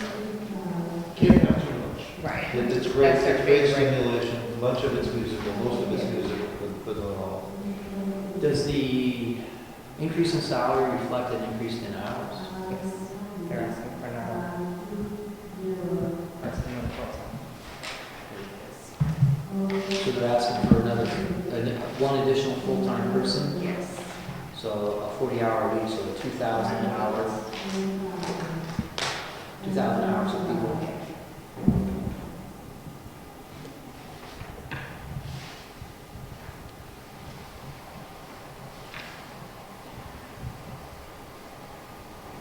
And do you bring pets in? Is there a pet therapy? Not as much as we should. I think people were gun shy with the new building about opening the doors to pets, and there's really no reason why not. So I'm hoping that we're going to start increasing the frequency and actually encouraging volunteers to bring their pets. And actually start, I'd like to start a formal therapy, pet therapy. It really is wonderful.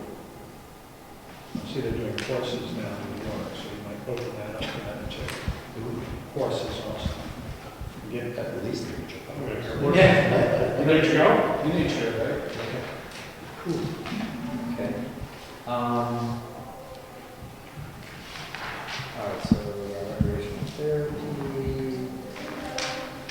So I guess if we could have that also put together for us, any additional staffing that's being proposed within this budget, I'd like to see that, just so we know that. Social Services Department seems to be Representative Butler. Thank you. I'm surprised that the social service department salaries are as low as they are, or the staffing as low as it is. Is that 2 positions? That's 2 positions. And that's adequate? It is, it's adequate. It is desirable, it's adequate. And those positions deal with family council as well? They do, or are supposed to. In fact, what happens is that we benefit by a very active and involved nursing department. It takes over some of what you might reasonably expect to be done by social service. It could go to the operation, so we have a full complement until the beds. On the social service comes admissions, and that happens to be very, very good. Would you have a list of job descriptions generally, what would come under administration, types of things they do versus each of these categories? We should have a complete list of every person here as a job description. H&R has all those job descriptions. I'm not looking for specific for the person, but I'm just as you go through these, for this plant operations, a couple, cutting the lawn versus. Oh, I see. General. Well, we can't, it should, I mean, certainly, clearly that's something that it shouldn't be ambiguous. Is that something that we could go to the HR department and just ask to look at, or? All the job descriptions, yes, I think what he's looking for, general, what's the difference between social services, what they do, and what plant operations. Is that something you can? Somebody should be able to put that together and know. I think it's General should go to that. Very good. housekeeping, that's a bit, we got maintenance. That's actually a good one, because there are some things that are unique to here. Our maintenance department, by way of explanation, does floor care. In other facilities, floor care will be a housekeeping. And so it'd be good for you to understand those differences. Okay, all right, so we're at like 20 of, so we probably don't have enough time at this time to take the tour, so I'm just going to proceed with the revenues, I think, today, and then we'll plan on the 24th to be able to take a tour, or those of you who might be able to stay past 3 o'clock, maybe, walk around, I'm not sure that that's possible. I have to leave at 3 o'clock, that's pretty much some. But we can maybe look forward to starting off the meeting on the 24th with formalized tour. All right, so when we're looking at the revenues, as I kind of alluded to, this has something to do with, the census. The generation of these revenues, a feeling and our understanding of how we can help, enhance our revenue streams while still, maintaining about, 65% Medicaid census. But we want to be able to, that other 45%, we want to try to get as much as we can from that other 45% of folks that are here. Now, when you're looking at these numbers, one thing that might throw you off is that when you see the revenue from the nursing home under Medicaid, just look at that first line there. That is the charged revenue. That's not what we actually get. Okay, because if you look at the next page, you see where the contractual allowances. Look at page 5, down at the bottom, number 97, it says contractual allowance Medicaid. Okay, that should be a negative number. You don't see it there, but that's actually, it's to the right. So, what we actually receive from Medicaid, room and board, is that 6.9 minus the 3.3. So that's what we actually get. Because we have to, I know it seems unusual, but because of the accounting, that's how it's set up. We all get charged the same rate, but then we subtract the differentials on the back. Because that's just how you have to do it for the contract.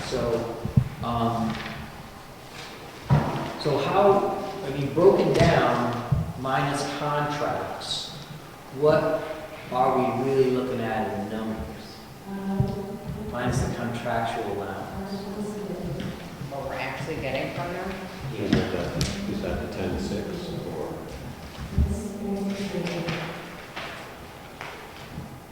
In totality, that would just be everything. It looks like that would be a reasonable bottom line. The 10-6 is the net of the contractual, net of the adjustments to revenue. Yes. But is it possible to net out each individual line so you might get an idea?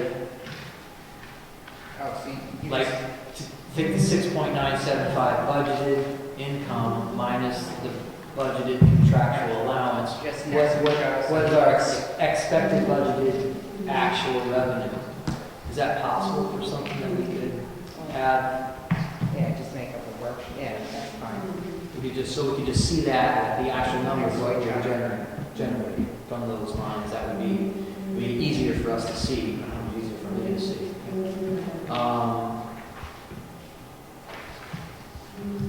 And otherwise, on the revenue, I think, Mr. Chair? yes, No private impact.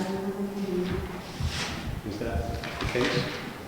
Private room board is 2.6. It's the Uh, third line. there it is. I was looking at line 21. So 2.6. Oh, yeah, we don't, that's private physical therapy before we have the contractors. Yeah. And in terms of room nights or, well, I guess just in terms of percentage, that's a significant, 24% used for private.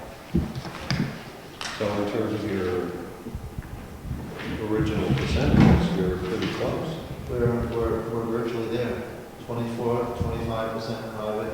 We're not close yet on skilled, because today, by way of example, we only have 2 skilled. We would do better if we had 8 or 9 or 10 would be ideal. And we have the wing for it, the physical layout is there, but I needed the sense, the will of the group, including the commissioners. And also, it requires a bit of changing philosophy. There's a sense for the longest time, maybe it still continues, but I think I want to change that a full house is always better. That doesn't work with skill, because if you don't have that one empty room, you don't get that call from the hospital.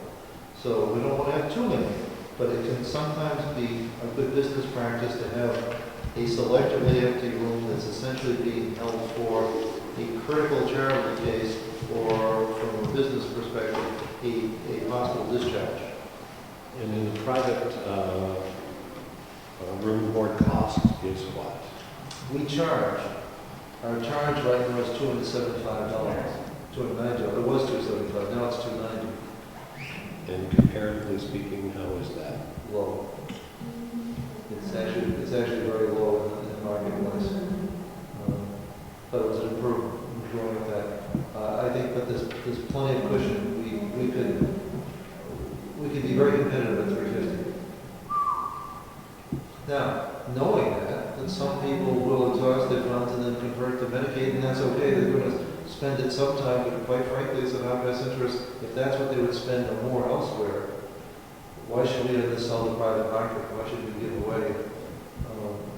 But yet, I think there's a culture that we have to change that. I'm not sure that everybody was on board with making that big a jump all at once. And speaking of the culture, for the next meeting, could you have the mission statement of the nursing home as well? I'd love to see that. Be glad to.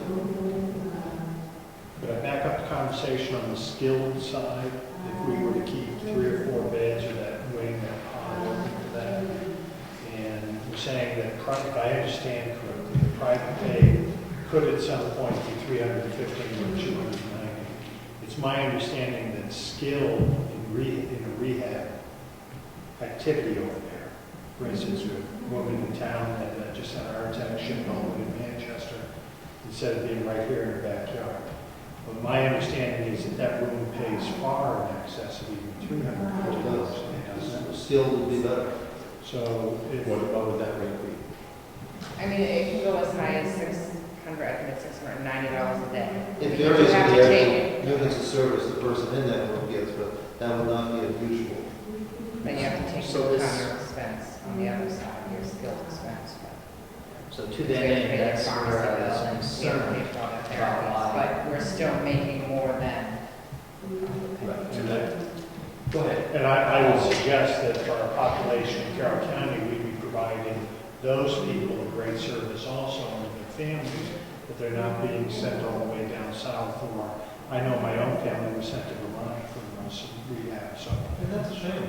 I think it is. I would think maybe this committee could think about that over the next week or two that we're out, just to kind of get our feeling on that.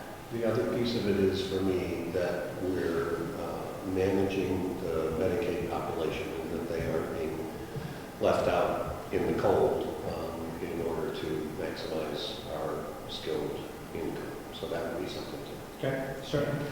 Well, and I think, to that end, I agree with that, and that's why I think trying to get a sense of the census, like what is the desires, what, from a business plan, what will enhance our revenues while keeping our costs the same versus this Medicaid or the needy, to keep that 65%. If we're not varying that by incremental amounts, but we can still enhance the revenues for that other amount with the skilled, I think we'd be doing a great service.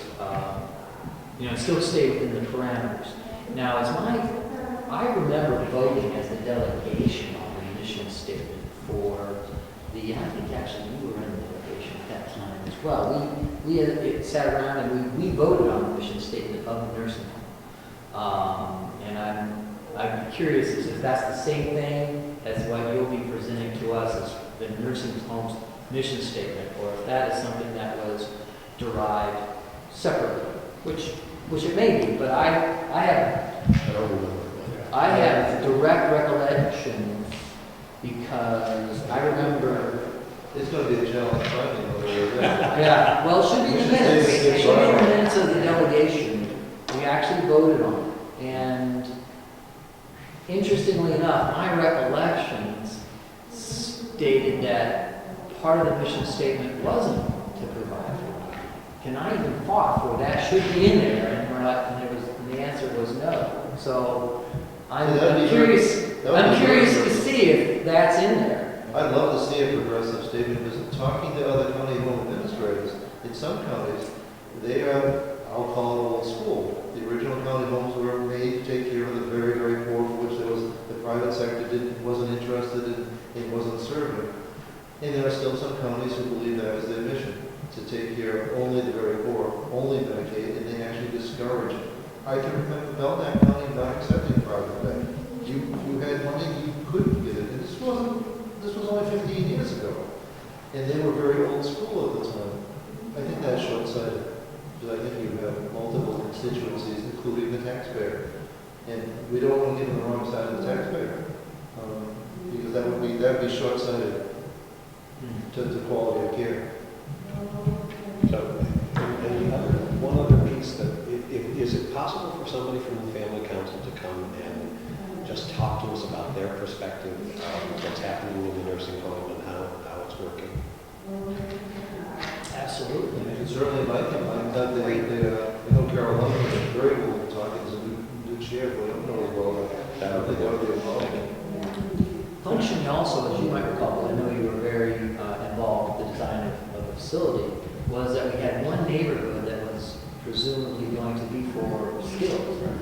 And unfortunately, that concept has not come to fruition within the facilities at this time. And which is part of, the whole process here of how we can get more skilled in what we need. But, that's my recollection. I'm pretty sure it's your recollection. But 25% private is impressive. Oh, for sure. That's a good case mix. That's typical in the real world. Actually, in the real world, a for-profit will target 50%. They target 50%. You consider that to be a good thing. Representative, thank you. Under revenue, small item, the cafe meals, we've never had a budget item, now it's projected at 35,000. Right, they wanted to separate it out from that. Is that what we're seeing historically on 5 months, 6 months, and if you track that out, it should be 35,000? Yes. And this is purely what they're generating revenue-wise from the cash register. From sales at the register. The expenses are for this food is It is not a separated expense, so the expenses for the cafe revenue are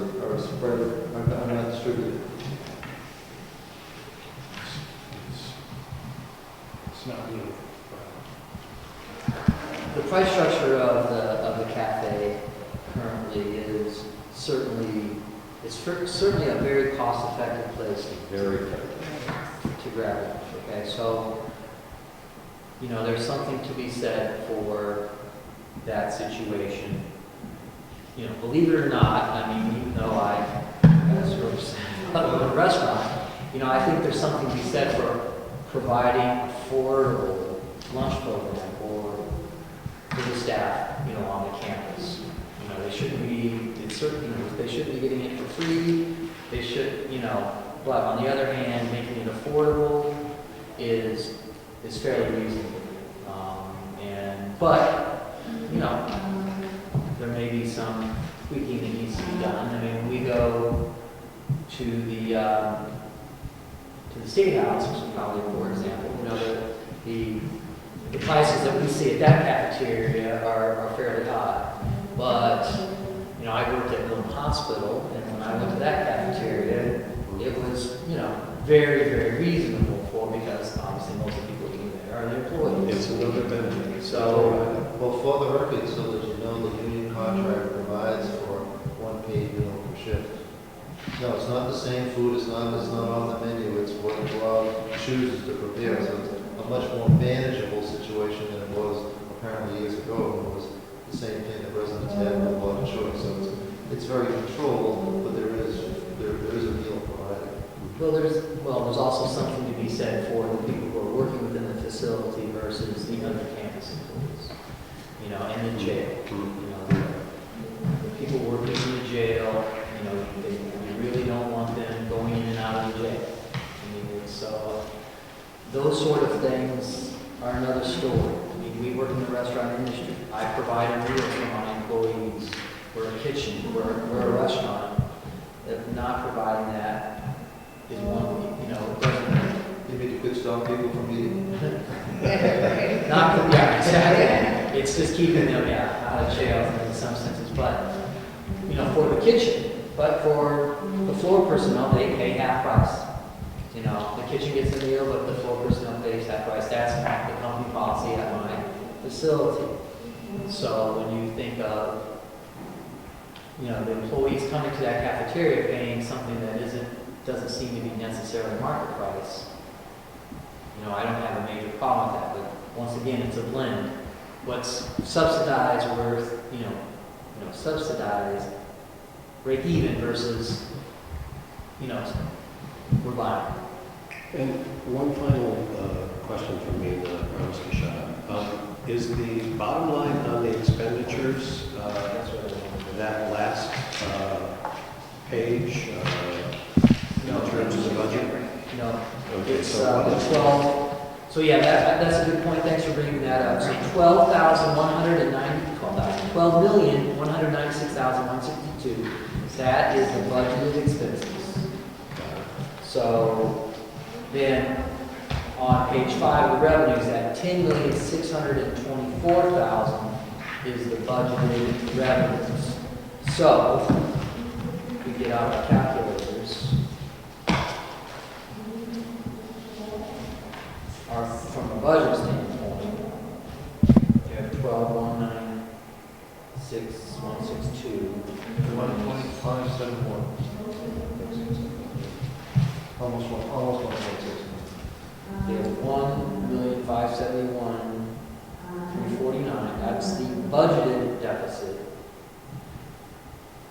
And then from the previous year's budget, we have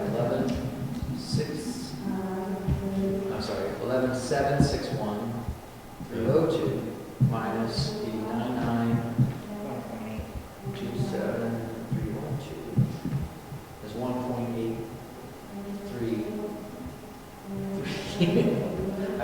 There's always an extra number there. So, It's good work. yeah, so from a budget standpoint, it's $350,000 less. So just trying to get it so you can see the math. There are the numbers. That's what you're looking at from a budget standpoint. Now, from a reality standpoint, because what we want to see the real numbers for this year versus last year, too. You know, and what direction we're going. We have, over the past 3 years, we have gone through this cycle of when, and in August, when we see figures, it always shows the facility working at, in the black or at an even keel, you know, at a non-subsidy rate. But then at the end of the year, you know, this $800 to $1 million shortfall occurs. So, you know, we need to find out why that's happening specifically. I brought that up at the previous delegation, that this seems, you know, believe me, I'm optimistic. I'm hopeful that, you know, we'll see when those numbers come in, that we're gonna see it's, you know, near even, but I have a funny feeling it probably isn't. I guess we'll know that on the 24th, where we're looking at. As close as we can be, right? Yes, that would be Kathy, but I think by then we should be down to expenses. As far as posting anything in 2012, I think this week is the last week that she's posting. Mark, did you say? Sure. Well, as far as the minutes are going, this is all new to me, so the minutes are going to be very abbreviated. Yes, no, that's fine. I'm letting Ed do the minutes. Because he's more the expert than me, so. Well, That's usually the new guy's job. yeah, once Oh, again, it all the minutes- Ed, tell him. the minutes for subcommittee meetings It's a good learning experience. can be very brief. I mean, Because you got going at so many details and it's these. just, yes, it's something to We'll put some. It's not, I mean, we're fortunate enough to have this being recorded. I mean, certainly people, you know, have the ability to see what we're doing. You know, by statute, my recollections are from the delegations, is that the minutes from these subcommittee meetings are not held under any sort of statutory requirements of what they have to have. I'm Should sure, have some. I'm sure for right to know that there's a requirement that it be public. Beyond that, I don't know in terms of recording. Right, exactly, as far as what you must record, because I think that's what we talked about at the delegation, and hopefully that was A brief synopsis of what's been transpired. So-and-so is there. May I ask, do gifts and donations show up anywhere on my income?